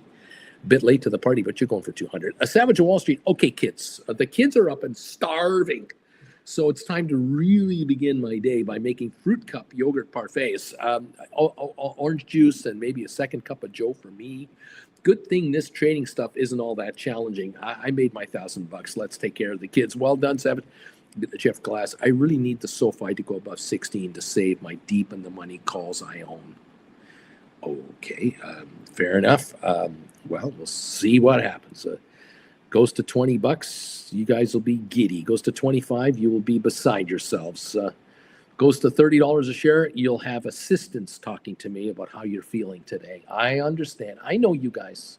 I know how you roll. You people love getting rich. Welcome all to the program. We're up 225 on Rocket Lab. We're up 18 on Sofi at $11. GameStop down 4 cents. Spire's up 33. Okay, Apple down 31 cents. Tesla's up 347. Microsoft up 136. Google down 92. Amazon down 22. Nvidia up 138. Meta up 142. Supermicro up $1. ASTS up 16 cents. AI up a nickel. Palantir up $3, 96 cents to 96.58. MicroStrategy up 362. Unity up 53. Goldman Sachs up $13.50 to $517. Cisco up 38 cents. The spiders are up 377. The Q's up 451. The Netflix is up $56.92. Netflix, $56 gain, 6% today. Wow. Pfizer up 70 cents. ARC Innovations up 87 cents. IBM up 190. Uber up 159. HPQ up 6 cents. Home Depot up 414. Vanik up 339, Adobe up 550, and Enphase is up 14 cents. Welcome all to the program. Thank you for joining me today. Hope you're getting richer today. You deserve it. You've earned it. Richness should come your way. That's what I say right now. Thank you, everybody, for being here. Thanks for joining me today, and hope you're having fun. Trying to stay on top of this crazy world market we got going on right now. Thank you all.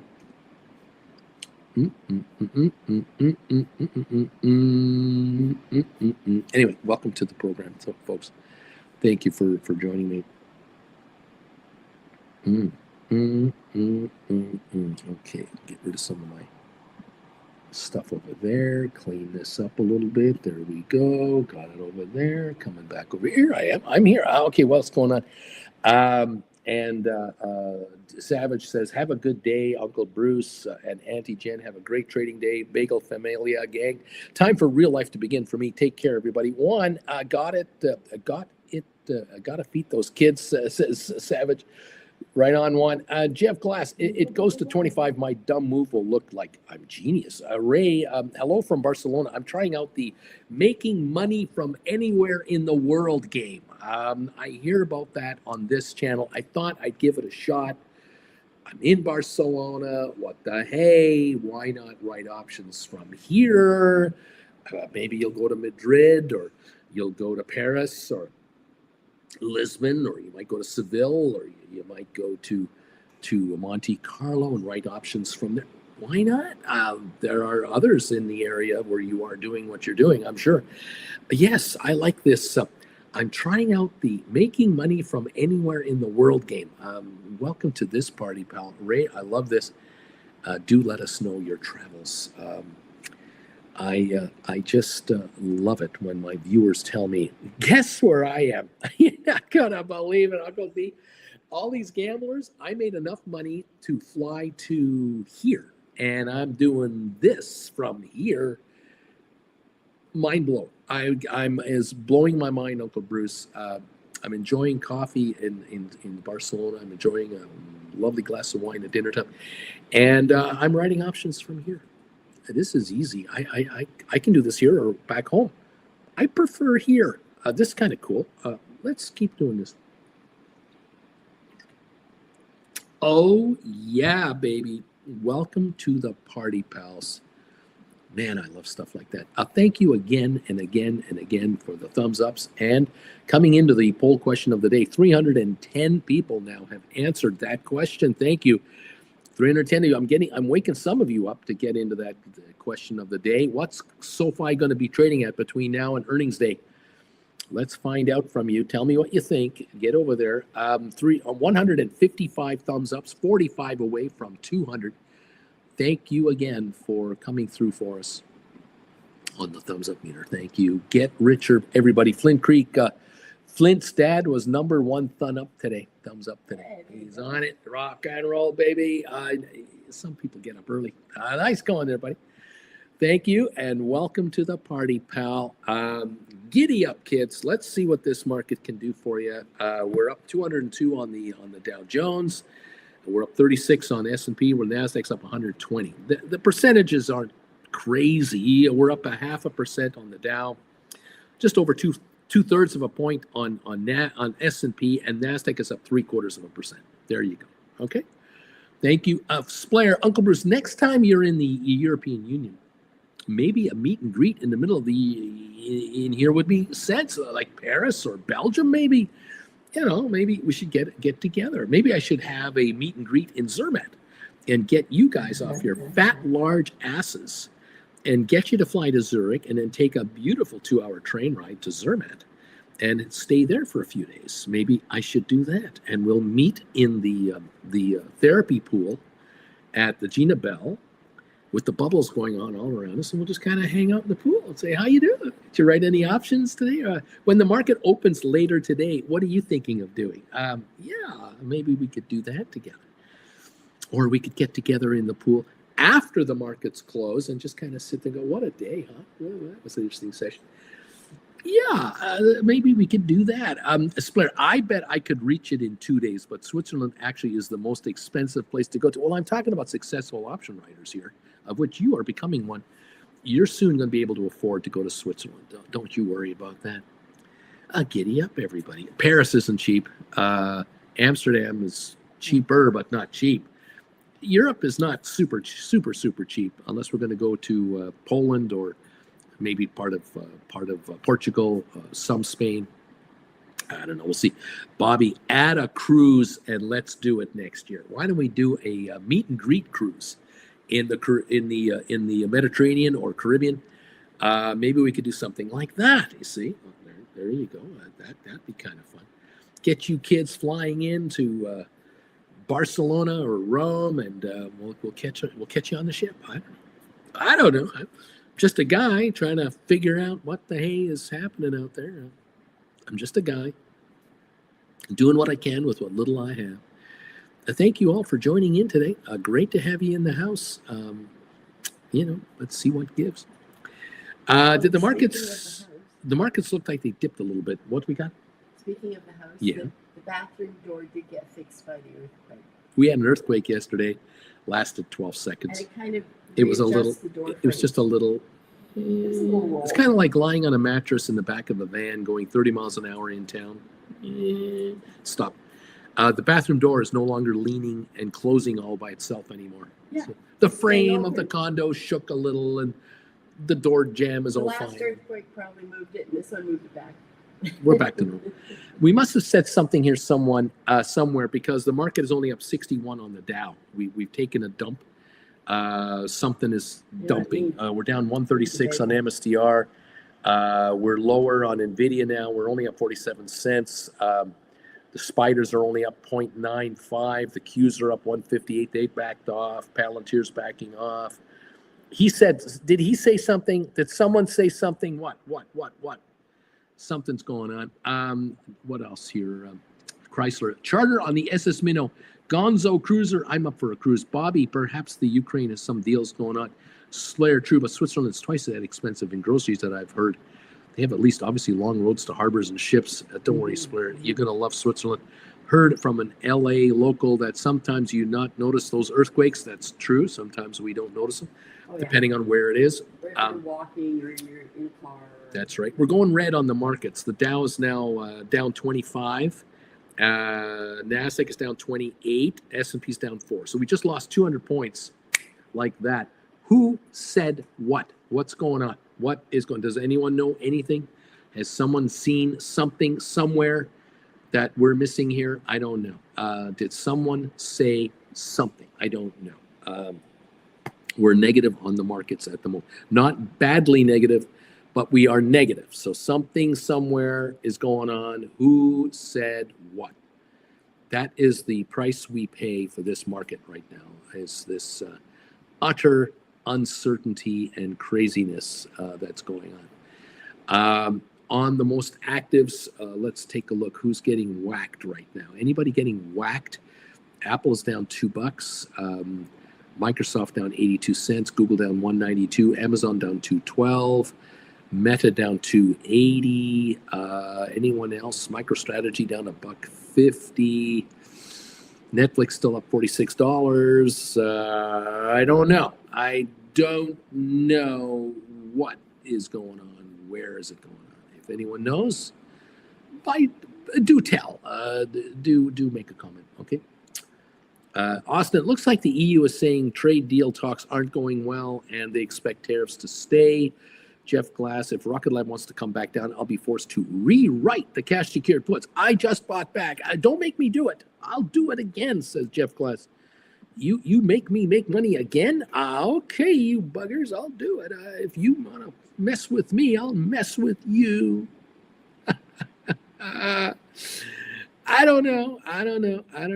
We're now green 86 on the Dow. We just turned around from a 30-point loss to an 86-point gain on the Dow. We're up 14 on S&P. We're up 33 on NASDAQ. So what's going on? Was that a computer cell program? I don't know. We're up 23 cents on oil, 61.76. Do you trust oil right now down here? Would you go long on oil? I wouldn't. I think oil's going lower. The volatility index is down 208 to 2881. That's very good.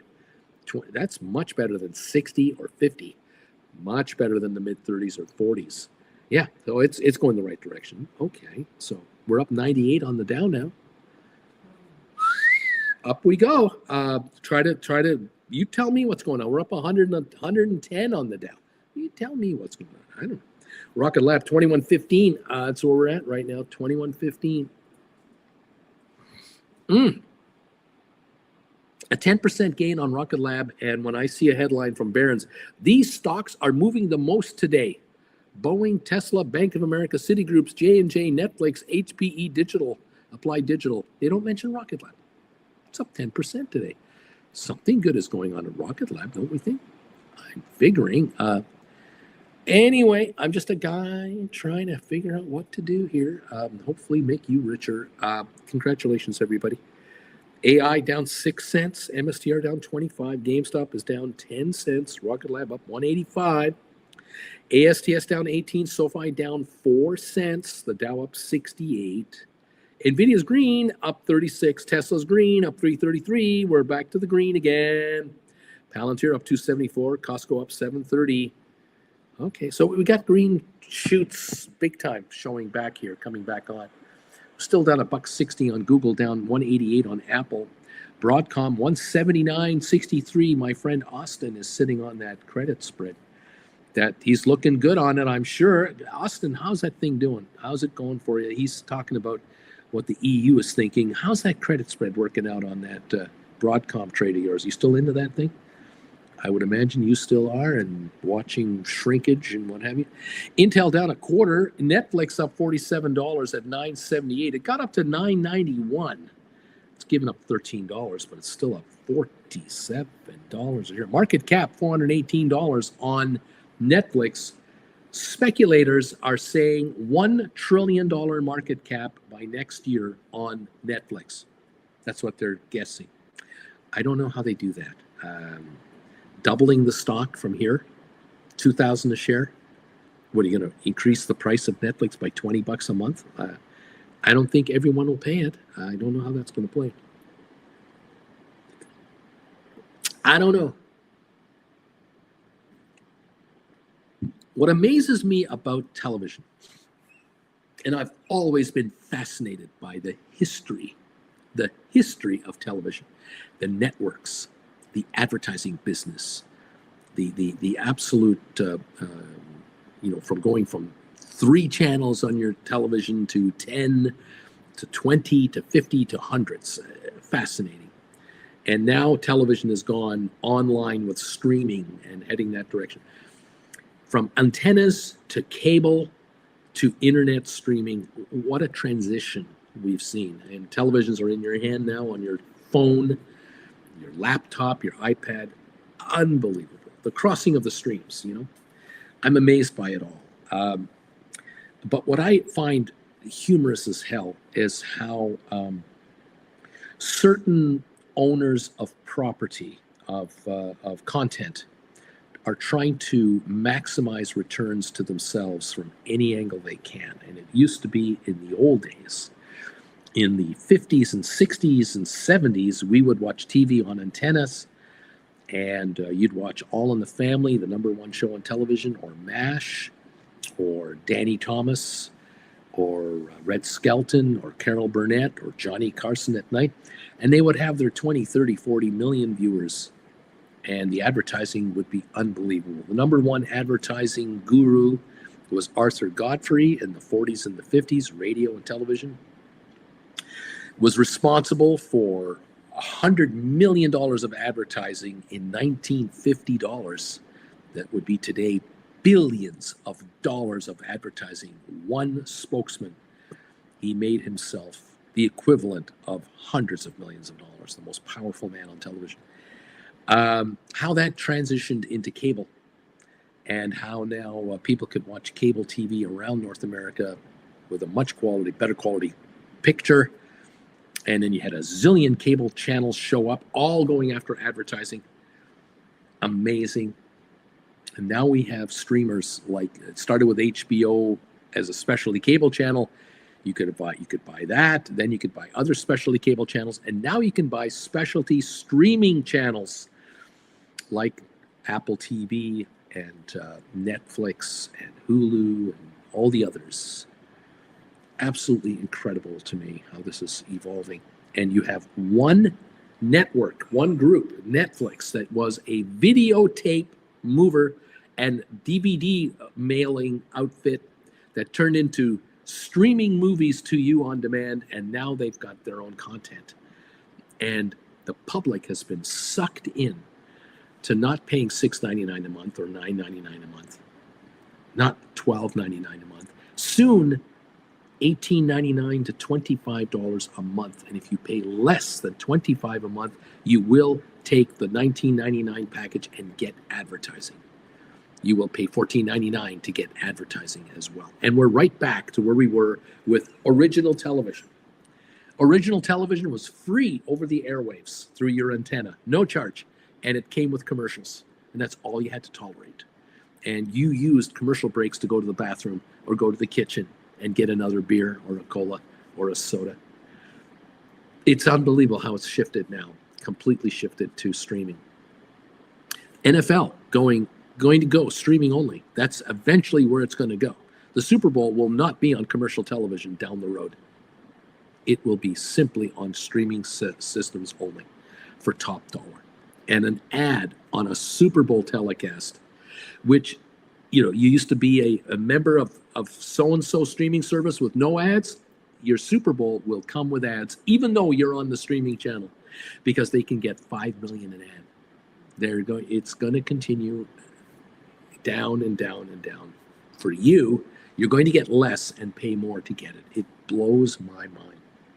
I don't know where the equilibrium is when it goes the other direction. Right now, this YouTuber talks to you on a computer, and you get ads when you watch my show at the beginning, or if you're watching tonight on the rerun, you're going to get ads every 10 minutes or something. Fair enough.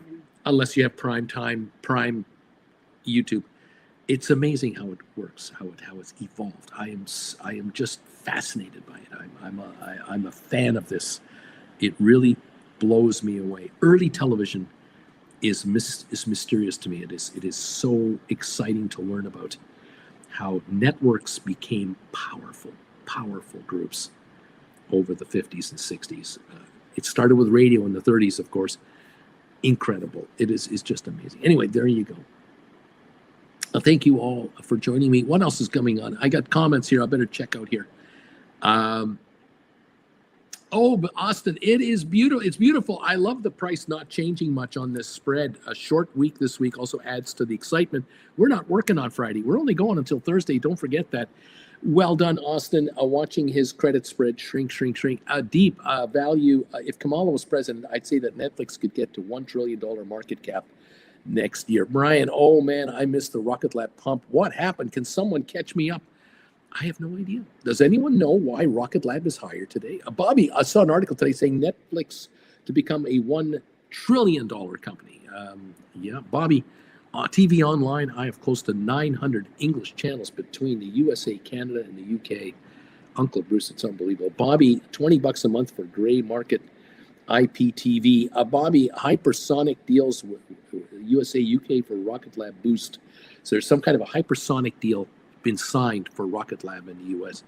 Mike, I just sail the high seas and pay for nothing. There you go. Henry T, good morning, Uncle B. Lisa, Amazon Prime has cherry-picked the best Champions League and Premier League games this season. So if you want to watch soccer, football, European football, you got to buy it online. Isn't that amazing? How we fall for that? It's we pay. Too many of us are paying, and so that's the way they're going. If we refused to pay for streaming, if we refused it, it would go back to network television for free. But we don't. It's amazing to me. Anyway, we're up 57 on the Dow, 77 on the Dow. We're kind of doing that. Okay. All right. We're up 11 on S&P. We're up 11 on NASDAQ. Very quiet market today. Not disastrous, not euphoric, steady. That's where we're at. 1080 on Sofi, down 1 penny. That's it. ASTS down 15. Rocket Lab up 166 to 2079. GameStop down 10 cents. MSTR up 39 cents. AI down 16 cents. Welcome to the party, pals. Thank you for joining me today. Congratulations, those of you who are picking up these classes on sale. You're doing the right thing. You're doing the wise thing. You are saying, hey, I'm not going to let the world tell me how to get richer. I'm going to get richer. I'm grabbing the world and make it pay me now because I don't want to wait. I'm sick and tired of this BS about, oh, well, first you've got to get your high school degree and then you got to go to college and you got to have these student loans and then you got to get the starting job and then you got to be the grunt for a while and 10 years later you're going to get a promotion and it'll all work out and you'll invest in your 401k at work and your employer will help you and when you get into the 40s you got your kids, you'll live paycheck to paycheck for 20 freaking years and then the kids leave and you made money on your house, and Social Security will give you a few dollars at the end, and you can retire. Are you okay with that? Great. Then be that. Many millions have before you, with you, and after you. Many millions will play this game. Then there are the viewers of this channel who go, that is bullshit. I'm not going to play that game. Are you kidding? I'm giving up 40 years of my life from my mid-20s until my mid-60s to play the corporate game in America with those bastards. And I have to watch these people on TV and in the movies all about their lives and the reality shows and the podcasts. And I hear how the 100th person down from the top brass at these mega outfits, they're all millionaires. Like they're all multimillionaires living a lifestyle I'm never going to get to. And I'm supposed to be satisfied with to be a thousandaire for my entire life on this planet. I have to be satisfied to help them become multi-billionaires, multi-hundred millionaires, multi-millionaires until I'm a thousandaire, and that's what I'm supposed to settle for? Oh, I don't think so, Uncle Bruce. I'm not settling for that. No. No, that's not how this game is going to be played around here. No, this game is going to be a different game. It's called writing options and enjoying shrinkage and not even owning stock for a living. And I am going to do what some of these other viewers are doing. Like this one guy, what was that one here? Who was that? Who said this? I love this comment. Uncle Jen, Auntie Jen, did you hear this comment? Where is that comment? Ray Sherlock. Oh, Ray, you made my day. Auntie Jen, Ray Sherlock says, hello from Barcelona. I'm trying out the making money from anywhere in the world game. Oh, Ray is not in a cubicle. Ray is not driving an Uber to make a few extra bucks. Ray is in Barcelona, and he can write options from there. I think that's Barcelona. Barcelona. I love this, Ray. This is what you should be all about, all of you. Whether you're in New York writing options, whether you're in Mexico City, whether you're in Acapulco, whether you're in Honolulu, whether you're in Singapore, whether you're going to Sydney, Australia. Maybe you're in a plane going somewhere and you're writing options from an airplane seat. Wherever you are, but not at home, not at the office, not at the plant, not in the warehouse. This is what I want to hear. This is, I'm telling you, kids love this game. Henry, I just wrote TKLB, 3 covered calls, 22, 23, 24. I'm collecting some premiums right now. TKLB, okay. I have no idea what this is. I have no idea how much you're getting, but if you're happy, I'm happy. And if you're, you're not in the cubicle, hello, Henry T. Well done. Making money from wherever you are. Oh my God. I mean, How many of you? How many of you would like to be in Singapore writing contracts? How many would like to be in Hong Kong? How many would like to be in Brisbane or Auckland, New Zealand, or on a cruise ship in the Mediterranean, on a cruise ship going to Alaska this summer and writing options from your cruise ship? Welcome to the party, pal. You can leave Seattle in the morning and then, over a week, go up the West Coast to Alaska, and you're writing options and doing your work in the early morning hours because, I'm on the air at 5 in the morning. Market opens at, 6:30 my time. It's 6:30 in Alaska. You're done option work by noon, 11 o'clock, noon, 1 o'clock. You're done for the day, and enjoy the rest of the glacier tour. Enjoy the glaciers and enjoy the spa and enjoy the buffet and enjoy the shows after hours and go to the casino. Thank you very much. On a cruise ship looking at Alaska, writing options. Hello. Henry says, I'm writing on Rocket Lab, Bruce. I'm writing options on Rocket Lab. I am taking the money off of this Rocket Lab trade. Well done, Henry T. Well done. Giddy up. It's not TKLB, it's RKLB. That helps. That one little letter makes the big difference of what stock are you talking about. It's so close. I mean, it's just, it's like the movie Spinal Tap. If you've ever seen the movie Spinal Tap, the difference between greatness and also ran is so fine.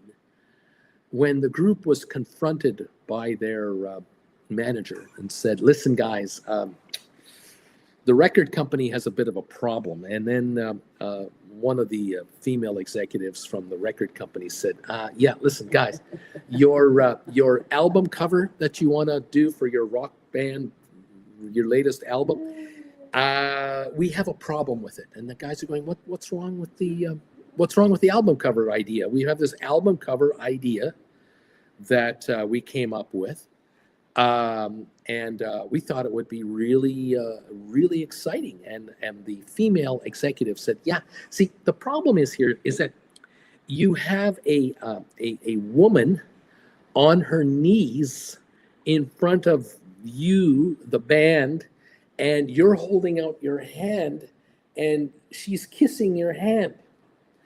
We have a problem with that at the record company. And they're going, well, we don't get it. I mean, it's a really cool artistic expression of our thinking. No. And then the manager cut in and said, what you could do is maybe the record company would be happier if the woman was standing up and you were on your knees kissing her hand, the glove on her hand, because the album is called Kiss the Glove, you see.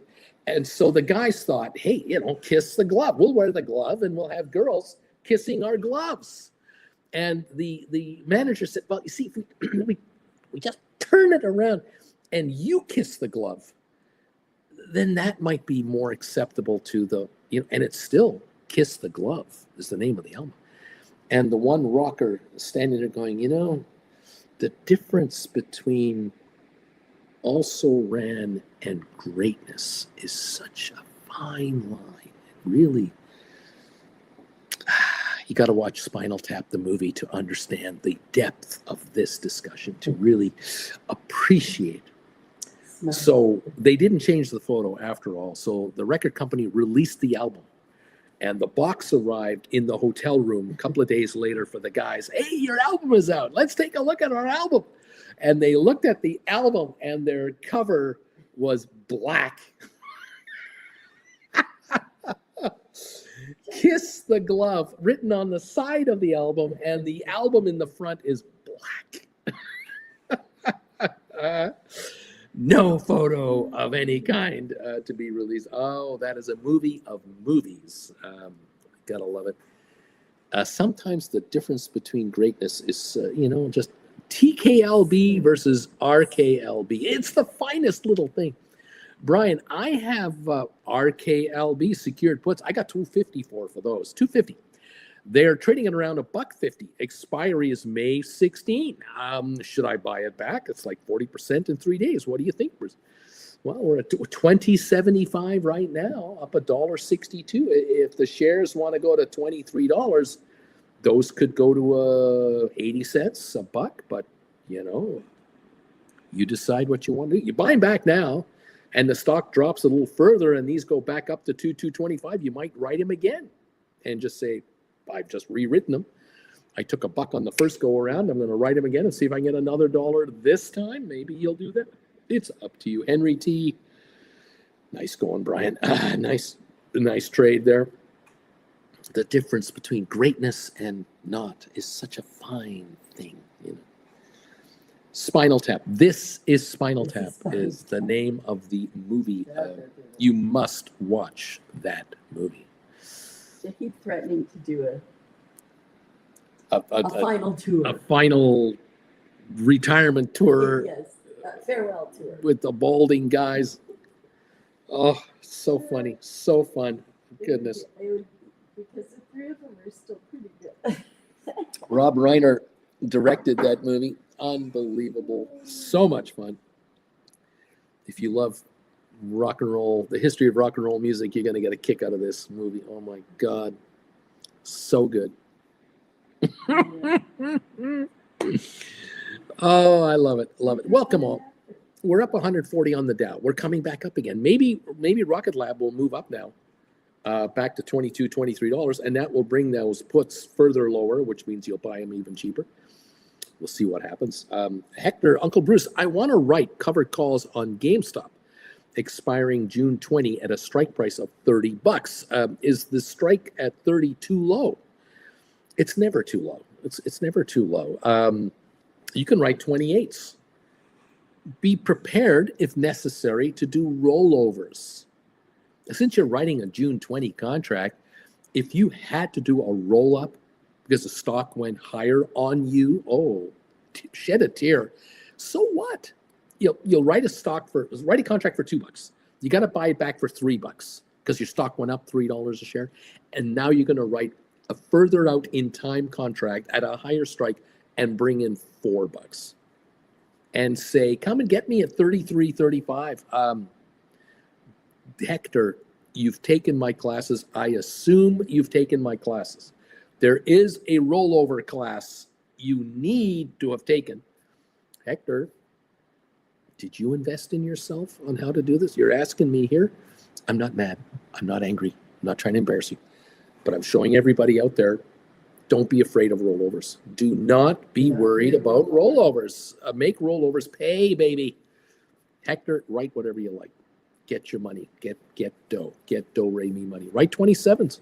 Write a 25. Write an in the money.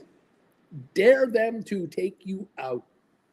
Write a $25 contract for June, July, January 26. Take the book value plus a premium. Dare them. Come on, I dare you to make me exercise me. Come on, exercise me right now. Come on, I'm ready. Come on, I'll take $33 a share. Come on. Hector, don't be afraid. You're the writer. You're the casino. You're the boss. You rule, baby. You rule. Let's go. 27.06 on GameStop, up 8 cents. Come on, GameStop. Let's go. Rocket Lab, 2080 up 167. ASTS is green. Finally, we're up 6 cents on ASTS. And Sofi unchanged at 1082. The Dow up 158. What's it doing? It was up 200 something, down 30. What's it doing now? It's now up 80. What's going on with this Dow, Joe? We're getting computer trade programs going in and out of here like crazy. I don't know. We're down a half a point on the Dow. What's going on? What is this nonsense? Don't be afraid to write. Do not be afraid to be a writer. Okay? Let the gamblers take the risks, not you. Take the money. Take the cash. Sit on money. Give a little back, not all of it. Become George Costanza, king of shrinkage. I was in the pool. I like this game. Thank you all for joining me today. What kind of bagel should I have today? We're running out of bagels. We're going shopping for bagels later today. This town, Jen and I are tearing up this town later today. I was telling everybody, Jen, that around here, a lot of condos are empty right now. Well, and it's Coachella it's Easter. It's Coachella. and Easter weekend. It's Easter. So Why a is lot of there? people Why are we compare empty? Thanksgiving to Easter. There should be people here. Oh yeah, there should be, but They're not here. Many Canadians have already left. Just so you know, a lot of and the and a whole bunch, come down. a whole bunch of Coachella festers that were going to come down to the U.S. from Canada. Not coming. They're not coming. They've sold their ticket online to somebody else. They got out. They're not coming at all. It's quiet But around we'll here. see what this weekend brings. This is the final weekend, and then we got the Cowboys after that. The cowboy concerts or something, country music fest or something. Stagecoach, they call it. Mm-hmm. Well, again, how many Canadians are not coming for that? I don't know. We'll see. We have not had visitors come and see us. Only, yeah, I don't know. I'm just a guy in front of the computer. Definitely down on visitors. Oh, we're down. We are. Yeah, No. it's quiet around here. Although my cousin says to me, cuz it's a good thing you don't have visitors coming to see you. And I said, why is that? He says, up here in Calgary, we got the flu going around. We've got COVID, measles up here. Kids in school are sick every month. They miss another week. We got bugs circulating here, like you cannot believe, all kinds of nasty stuff. You two down there are like in an isolation place. You got your own condo. You don't hang around with 25 people every day, and so you're healthy. We go to Costco. That's our busiest thing. Yeah, I guess Costco's our busiest area we go to, I suppose. And then Whole Foods to a degree, and a little Walmart action. And have you told them about the dating game at Whole Foods? I have not told the viewers about the game called the dating game at Whole Foods here in Rancho Mirage. No, I have not told them that. It's very popular. I tell you, it's quite. Ever feeling low, just go to Whole Foods. Yeah, clean yourself up a little bit. Put on some nice, coordinated clothing, laundered clothing. Look presentable. Go into Whole Foods here in Rancho Mirage, California, and you'll look around and you'll start to notice. Is that woman looking at me?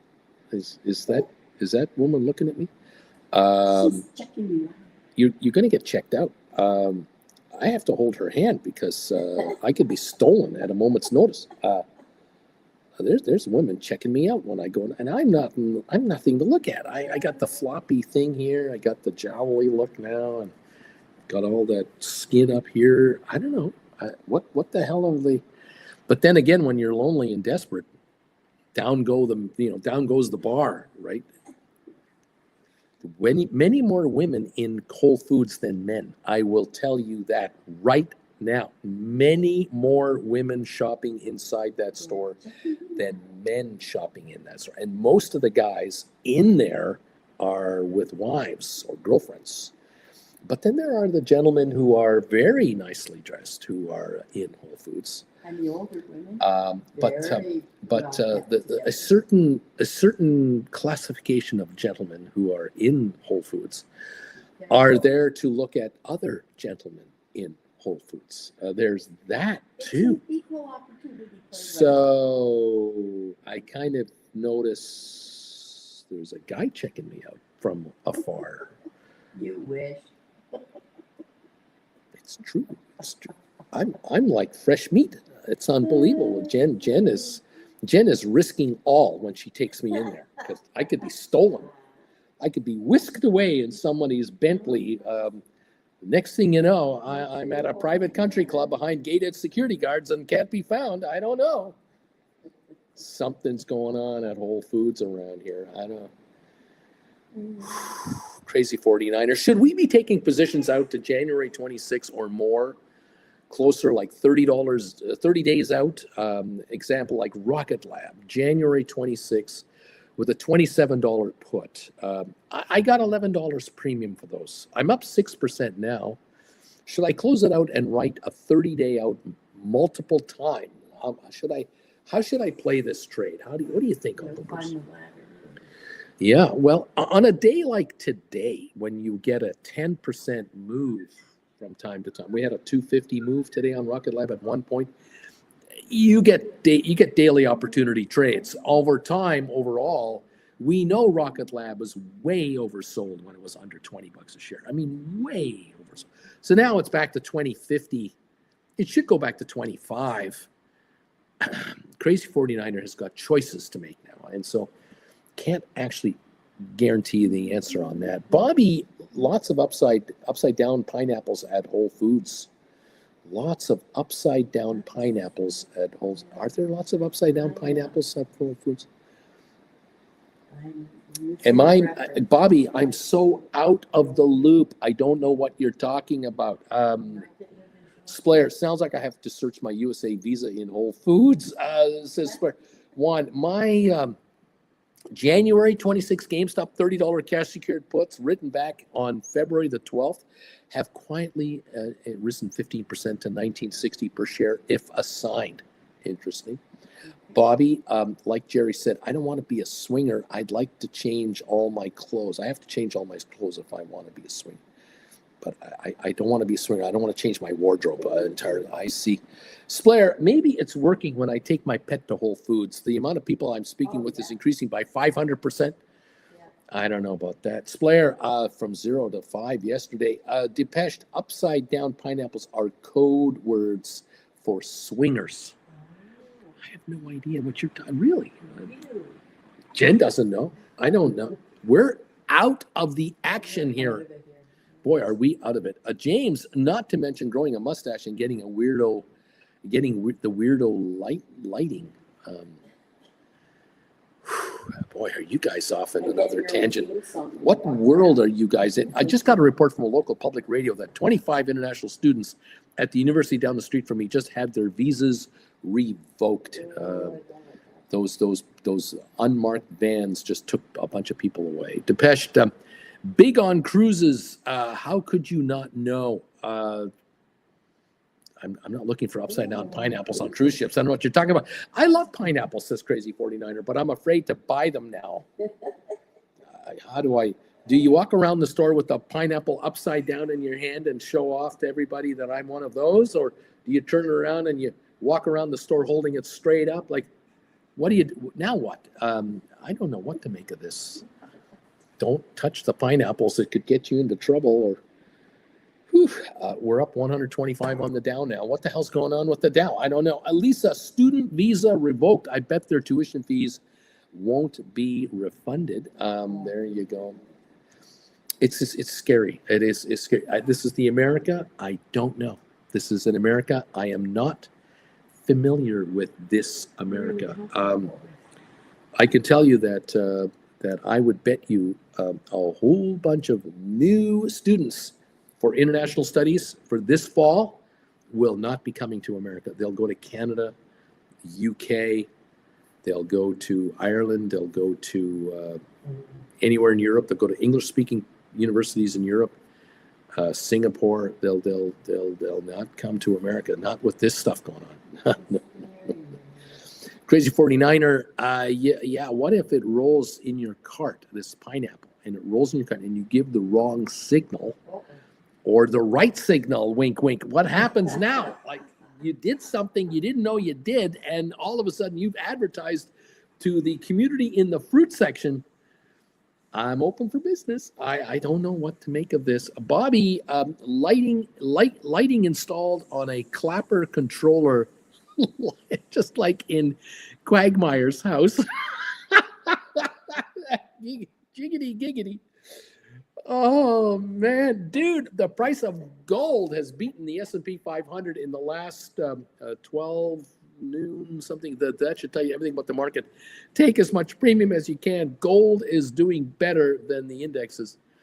Jeff Glass, there are 2,600 international students at that university. I wonder how many will not return. How many international students are talking to their parents right now? Or their parents are talking to and their parents are reaching out to their kids saying, have you been at a demonstration of any kind in the last 6 months that you've been photographed at? Are you possibly going to be rounded up by ICE agents, taken to Louisiana in a detention center for 3 weeks in a jail, and then shipped out to I don't know how, where. Do you want to come home? You just want to come home right now?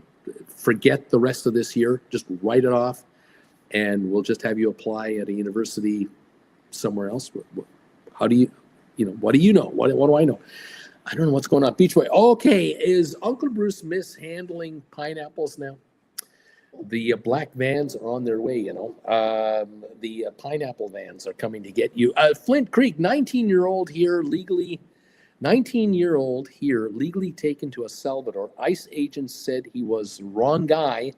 Another said he didn't care. Too bad. That's too bad. You're in a maximum security prison in El Salvador, and you're not a terrorist? Yeah, well, we don't give a shit. You're not my problem anymore. You figure it out. Oh, good luck with that. Yeah, welcome to that little world. I don't know. University students, 19, 20, 21, 22-year-old kids being rounded up by ICE agents. Tough on crime, says our friend at the White House. We're going to eliminate from this country the most violent people in America, killing our people. We're going to get rid of these criminals, and let's round up green card holders. Let's really go crazy. Why aren't people wanting to come to America for a holiday this year? Yeah. How about those university tour holidays that happen every spring? April, May, and June, all kinds of students come into America to tour all these campuses to find out which school to go to. How many of those have been canceled in the last month? Yeah, I wonder. During spring break. Yeah, right. Flint Creek, thinking to send my trans son out of the country if they will issue a passport anyway. I don't know. I wonder. Canada's attracting a lot of students from around the world right now. But Canada's been limiting international students into the country because we have a lack of housing in Canada. There's that problem too. I don't know what to make of it. I just I really want you to come, but there's no place to live. Scary stuff. Jen, what should I have on my bagel today? Well, it's Tuesday, so very often Tuesday is maybe an egg, or maybe you want the cold cuts. Egg and ham and cheese. See? Dipping in ketchup. See? That's got winter spelt all over. Does that have winter spelt on it? I love the sound of this. I can do this. Maybe that's the way to go today, is to generate a bagel and get this market to go. Come on, let's get really going here. Yeah, we're up 96 on the Dow, but what are we up? 150, down 50, up 120, down 70, up what, down what? What's going on? We need a solid direction for this market. And maybe a sesame seed toasted bagel is the way to get this done. Maybe Auntie Jen's magic formula will just lighten up this market and take us to a stratospheric high. And some of you out here will make a ton of money on this market. Is that the way it's going to have to be done here?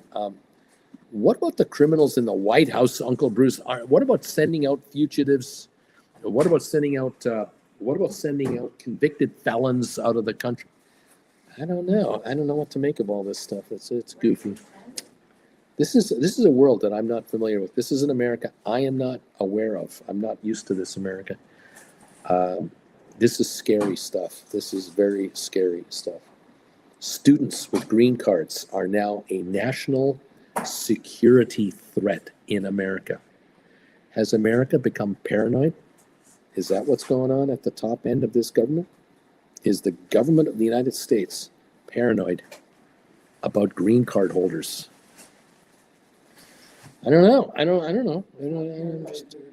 I'm just a guy just trying to help you make money in the market. Laws are just suggestions now, says Crazy 49ers. Yes, Supreme Court rulings do not get executed, do not get followed. That's an interesting twist. I haven't seen that before. Have you seen that before? This is a new one for me, where the Supreme Court is being ignored and alternative facts are being brought up instead. We're going to follow this law. We're going to play the game this way, but not the way the justices say. When the justices rule the way we want them to, we'll follow their suggestions. But when we get these other rulings, we're going to choose to ignore those for now. We'll tell universities what they can and cannot teach. Yes, we'll tell universities what they can and cannot teach. Otherwise, we'll hold back funding to them. That's how this game is going to be played. Yes, unless it agrees with you. Powell speaks tomorrow at 1:30 Eastern. Might add some spice to this market. Lisa, there's even talk of legally deporting American citizens as long as it's done before a court order is issued. There's talk of that. Yes, there's all kinds of scary stuff being talked about. It is very disturbing what's being talked about. Yes, teach more AI in schools, says Crazy 49er. There you go. Jeff Glass, I don't see how this market can make any significant gains with the current leadership. So I'm trying to take advantage of any upticks to buy back cash secured puts, take my profits while I can. See, there you go. Rocket Lab up 162. SoFi is up a penny. ASTS is down 3 cents. GameStop up a nickel. MSTR down 16 cents. AI down 12. We don't have any direction here. We don't have any conviction here. We're up 133 on the Dow, but we don't know how solid that is. We're up 24 points on S&P. We're up 64 on NASDAQ. We're wondering if those are going to turn around in 3 minutes. We do not know. Crazy 49er. No. AI makes some sense. It's not AI. It's A1, Bruce. Have you seen the quote? Did you see that? It's A1. It's not AI. It's A1. It's an alternative reality to artificial intelligence. Unfortunately, the media isn't helping their main modus operandi. Fear sells, baby. James, the Mystery Tree, A1, baby. Crazy 49er, Education Secretary Linda McMahon confuses AI with A1. Sauce brand. What's her title? What was her title? Education Secretary. Yeah, the one they're trying to shut down. Sweet thing. A wrestler promoter's mother is the head of education. Oh my! Wasn't the wrestling fraternity accused of faking their outcomes since the 50s? You know, when referees looked the other way, and then this guy did that with the chair. Wasn't that what was going on? They're now running the country. Yes, they are. Yes, they are running your country. Why does the rest of the world look at this as a clown show? A freaking clown show. Yeah, no kidding. Entertainment people are running the world. The television entertainers are running the world. Crazy 49er. A1 Sauce capitalized on McMahon's blunder by posting, you heard her, every school should have access to A1. Agree, best to start them early. The picture attached to the post reads. There you go. That's awesome. A1 sauce for steak, says Bobby Atkinson. Lisa, I thought the Education Bureau got shut down. After all, knowledge is power. Can't have educated and informed citizens, you know. Boeing Tiger, volume is light. Have the whales finally left for the Hamptons? Bobby Atkinson, daughter of McMahon. Oh my God. A1 intelligence is what we've got going on now. They're teaching A1 in schools. I think that's a great idea to teach A1 in schools, she said. Might be better than trickle. The rest of the media didn't say anything because they couldn't believe they heard what they heard. That is why no one said anything. Unbelievable. Wife of Vince. It's the wife of Vince McMahon. She's the wife of the. Oh my God. No, there was talk about online gambling on scripted wrestling last year or so that you could wager on it. Oh my God, Jeff, it's bizarre times. Even more bizarre is that there are people here that are still gleeful about it. It's ridiculous. Or ex-wife, you know, whatever that is. We're not the Joneses. Flint Creek, our trans daughter got a passport back in September. We're concerned they're going to revoke it. Brian, very mellow day. Is the market waiting for something? What's going on? Dude, give the children steak. A1 and steak sauce. Oh my gosh. I'm just a guy in front of a computer. I'm trying to tell you what's going on out there. I can't believe what I have to tell you. what's going on out there. I can't believe I have to tell you what's going on. I don't want to have to tell you what's going on, but there's stuff going on I can't believe is going on. Just a guy trying to figure it out. Thank you, everybody, for being here. How are we doing on the thumbs up meter, and how are we doing on the question of the day? The question of the day, 340 votes have come in. Thank you for participating. If you can hit the thumbs up button for us, please help us get to 200 thumbs ups. Sofi shares will be trading at about X amount a share before earnings come out in 2 weeks. Below $12, 43% of you believe that GameStop will not even get to $12 in the next 2 weeks. $12 to $14, 41% saying, yep, Bruce, it'll go up, but only to 14, no more than that. $14 to $16 a share, 9% of you, and over $16 a share, below the 1841 all-time high, or 52-week high, I should say. Only 6% of you are thinking it'll get over $16 a share. That is a surprising negative kind of indication on SoFi. Very interesting.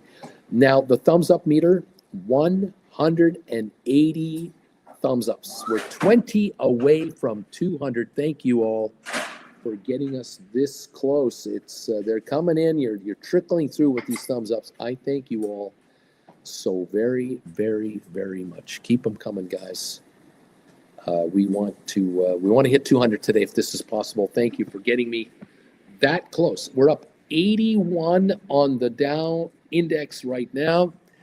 We're up 19 on S&P. We're up 48 on NASDAQ. It is a quiet, nothing burger day.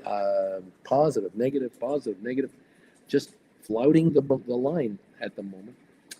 Thank you all for joining in here, at least joining in. And again, those of you subscribing to this channel today, you are a brave person. Thank you for subscribing to this channel today. Much, much appreciated. Zach has got a comment here. Thank you, Zach, for this donation as well. $5 donation from Zach. He says here, I live and work near UFC Berkeley in California, near Oakland, San Jose. If they cancel student visas, it will devastate this city and the economy. 30% or more of the students here are from Asia. And they pay big money to go to school, rent cars, food, clothing, entertainment. You get rid of these folks, you're talking high demographic people leaving town. And what about leaving the country as soon as they get their degree? They're out of here. They're not going to stay and work in America to make $200,000, $300,000 a year and pay the big tax bills. They're leaving. This is going to gut the economy. I believe it. I believe. Walter Young, good morning. Number 183, Crazy 49er. I wrote on November, $100 covered call, and I got $8.30. Come and get me on Palantir, PLTR. He wrote a $100 call on Palantir. The stock is 96.09. He's writing a $100 call, getting $8.30 for it. Not bad. November, not bad. Zach, thank you for this donation, sir. Appreciate it. And your comment, a very strong comment. Yes, I believe that. Jeff, if I voted that SoFi wouldn't get to 12, not because I believe SoFi will disappoint others, but because I believe the broader market concerns will keep it down. Bruce, that's why I think the stock will stay under 12. It's nothing against SoFi. I just think the market itself is screwed up. Well, find out. 1085 up 3. General Mellon. Well, we'll see what happens. Yeah, we'll we're here to watch, learn, and listen. Thank you all so much for joining me today. We're up 102 on the Dow right now, and I'm about to get a bagel with some ketchup on the side, and we're going to find out. There's the ketchup right there. Now we're going to find out how this bagel performs, how this market performs. Yesterday, the market went up while I ate my bagel. What happens today? Bruce, we need direction. We absolutely need direction. Jeff says, I'm also hoping I'm wrong on this. Really, this $12 thing, I want it to go to 18. Brian, I guess Rocket Lab doesn't want to stay up. Bruce, what's the deal here? Brian, a bagel help, bagel, Rocket Lab, go to 21. Bruce, the bagel, Rocket Lab, the market. No ham, you get turkey. Oh, look at that. Look at that. Holy crap. Look at the size of that. It's very warm. Wow. Wow. Look at this bagel, baby. Oh, yeah, says Kramer. Got a napkin right over here. Let's see what we can do with this toasted sesame seed, cheese, cheddar cheese, fried egg, turkey, bagel. Oh, my goodness, dipped in ketchup. Let's see.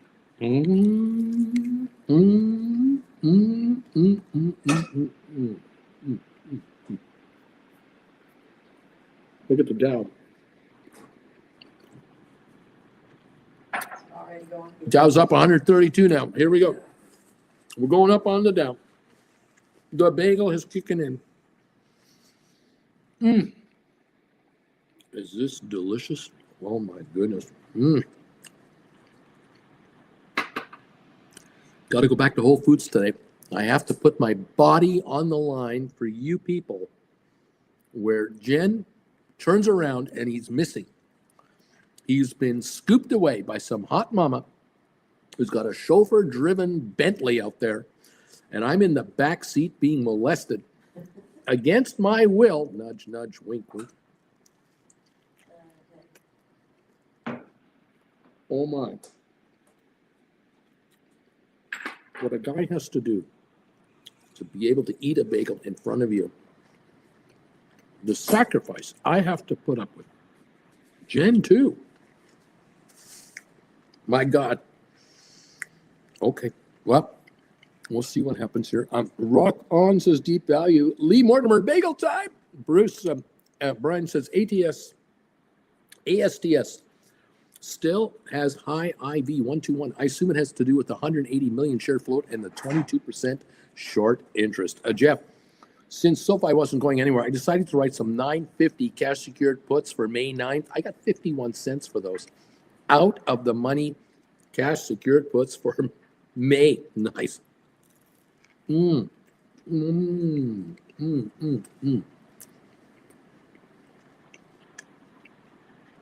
This bagel is disappearing. Oh my. We're up 133. A little better. Go Rocket Lab, go GameStop, go MSTR. We're turning green everywhere. We're up on Sofi. We're up on Rocket Lab. We're up on GameStop. We're up on MSTR. We're down 3 cents on ASTS. We're down 7 on AI. We're about to go green on everything here. Buy wave. Bagel buy wave going on.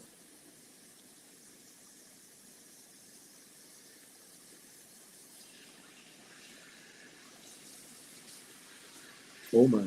Oh my, oh my, oh my. Look at this market. Very nice. Go, baby, go. Go, baby, go. Brian, GameStop is 27.07. Bruce Lee Mortimer. Nice, Jeff. I did 10s for my second. I got 63 cents for those. There you go. People taking money off the table. Oh, my.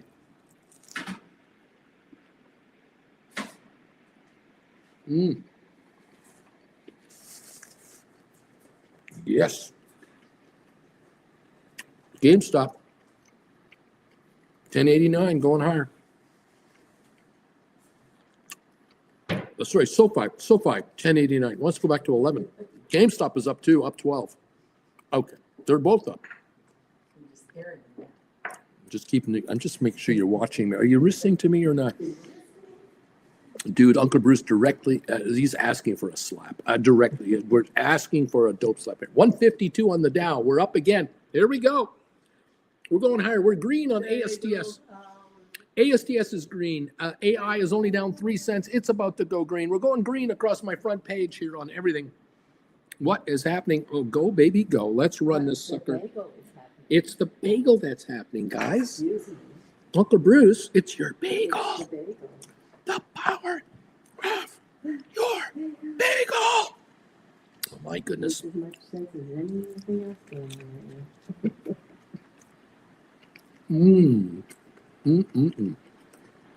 Is okay with the turkey? Hmm?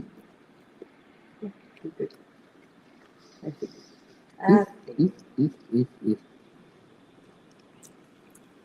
Giddy up, kids. Giddy up. Welcome to the Party Pals. Thanks again for the thumbs ups. Thank you for the votes on the question of the day. 1085 on Sofi. What's it gonna do?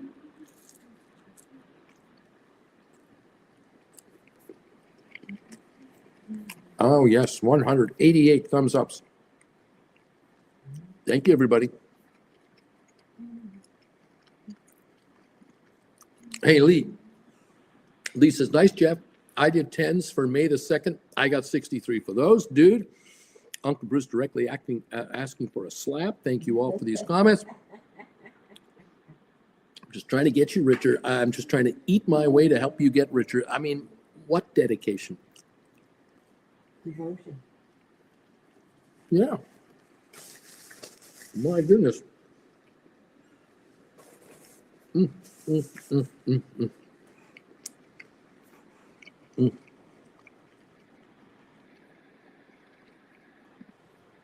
Jeff Glass. I stuck my feet into the ASTS waters last week. I sold a $20 cash secured put for January 26th for $580. It's been hovering around there ever since. This ASTS, the stock itself, hanging around all this level kind of since the last week. The stock was down into the 20 neighborhood about 7-8 days ago. And we did get down to, what was that low trade? 19 something, 1916. Now we're at 22.86 right now. Let's see what happens here. Okay. The second half of this bagel, baby. Time to get Look at that. This is the serious half. The first half was fun. This half is go time. This is where we we don't take prisoners here. Let's see what we get here. Thank you all. 134-point gain on the Dow. S&P. SoFi is up 3. Rocket Lab up 142. GameStop up 29 cents to 27.27. We're up $1.56 on MSTR. Giddy up.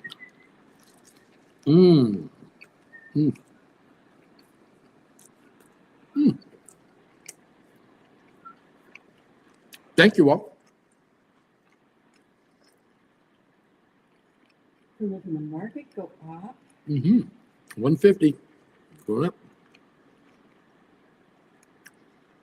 S&P is up 29. Nasdaq's up 95. Going hard.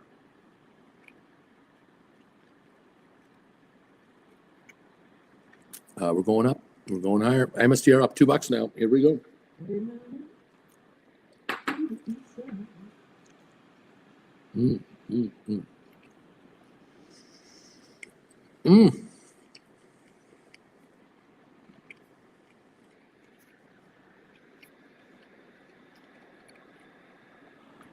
Here we go, GameStop, says Matt. Here we go.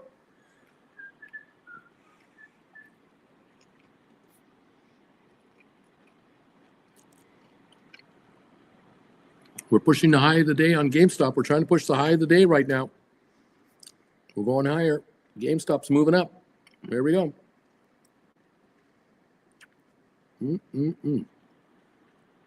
Go, Rocket Lab, go. Let's take a new run on it. 1 hour ago, Rocket Lab stock soars after hypersonic deals in the U.S. and the United Kingdom. There's more contracts for Rocket Lab, and these are not the tiny little cute little satellites just going into low Earth orbit. These are money contracts. These are big deal contracts. Man, are we moving.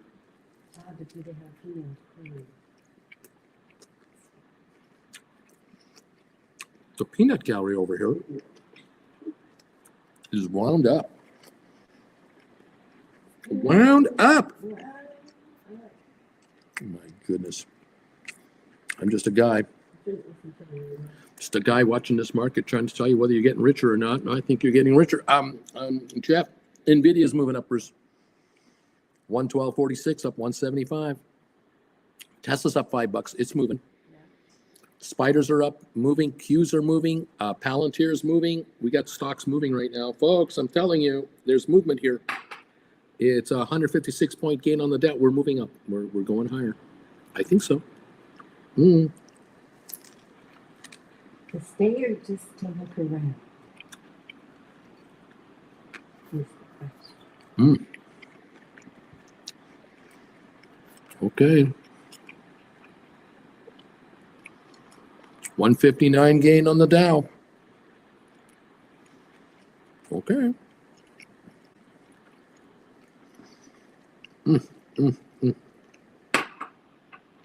Spagel's a winner today, folks. It's bringing you a higher market.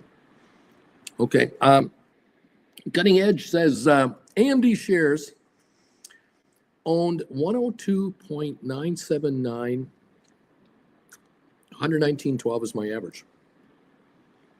And 23.84.24 down 19.44% average cost or COS. Should I write calls or wait till it recovers and sell stock? What do you think I should do? AMD you're talking about. Well, let me take a look at AMD here on my little phone here. Let me just kind of scroll up to AMD here. There it is. It's 95.97 right now. The 52-week high is 187, the low $76.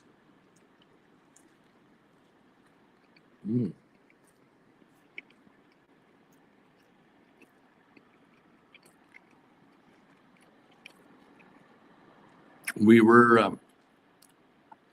at 80 something for the low last week.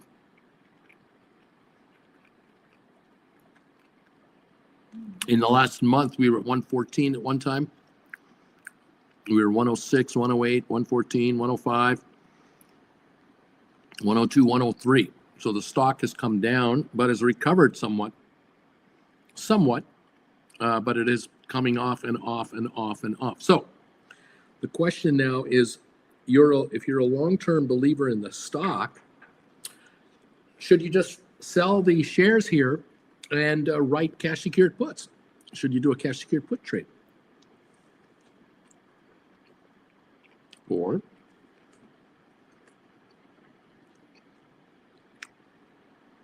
if it's in your retirement account, write a call on it. Perhaps you can write a January 26 $100 call, 1.5, 1.10. Bring in a premium for that. Be willing to do a rollover if needed.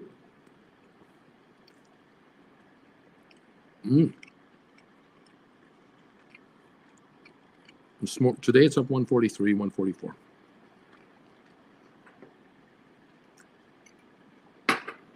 You can certainly bring in cash on a couple of strategies here. If this stock is in a margin account, you can certainly turn around and just sell the shares, use the proceeds to write call credit spreads. 4 weeks out, 6 weeks out, with a window of 1 or 2 weeks to shut them back down. Well out of the money. You can play that game. It's just, how do you want to do it?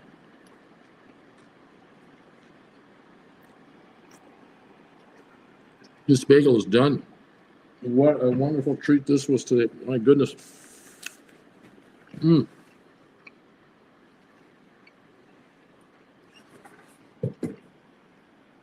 This market volatility is not going away.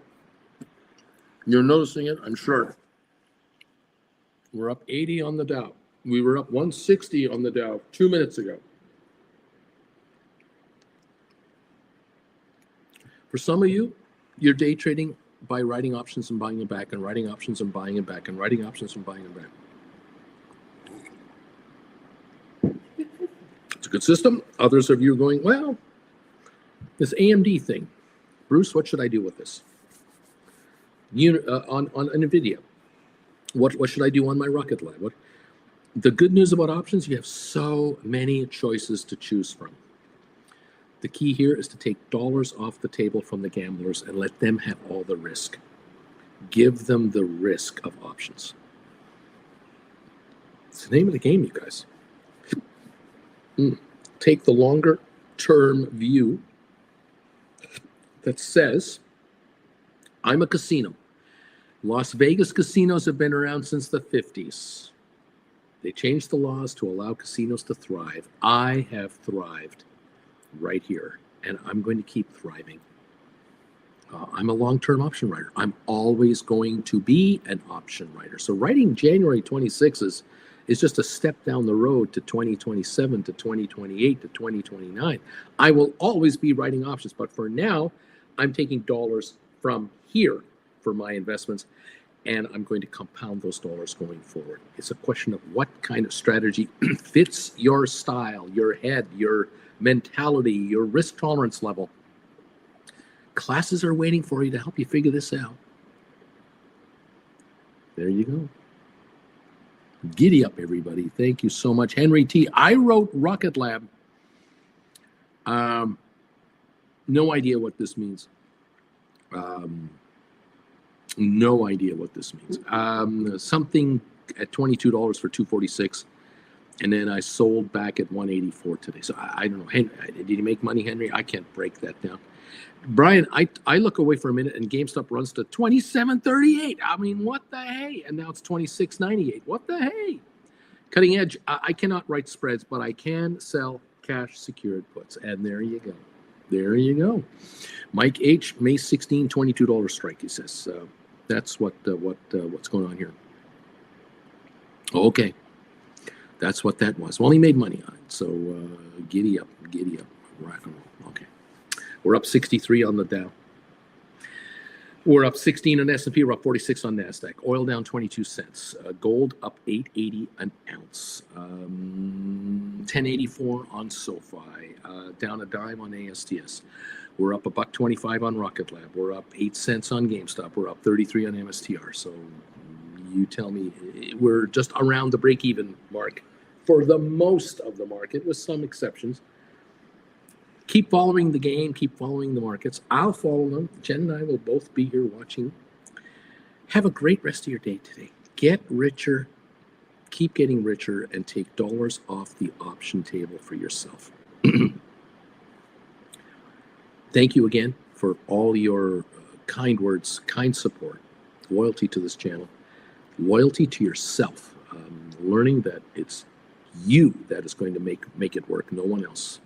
Way to take the steps of success. Thank you all. We'll see you here at any time, depending on what's going on in this market. But for sure, tomorrow, being Wednesday tomorrow, we'll be on the air in the morning and tomorrow night at 7 o'clock Eastern. If you're a Gold Bagel member, you can join me twice tomorrow when others can't. There's at least an hour and a half of content just for you tomorrow as a Gold Bagel member. Thank you, and that's my way of thanking you. And you're thanking us, much appreciated. Jeff, neat, Boeing Tiger, Lee Mortimer, Juan, knee emojis. Don't forget to pop those up there. Tell the Knights of Knee how you know they are the secret power behind this market. No one else believes you, but you know you're right. Hector, neat. Have a relaxed day, Sis Blair. You got it, buddy. Have a great one yourselves, everybody. Keep telling me, keep letting me know, where are you at when you're writing options? Are you on the road? Are you on holidays, you kids? Are you in Barcelona? Some of you in Barcelona right now writing options. What are you doing out there? I like this game. Swear, and you all enjoy the games. Exactly. Neat. There it is. Jen and I will see you here later. For now, in 3, 2, 1, we're going to say bye.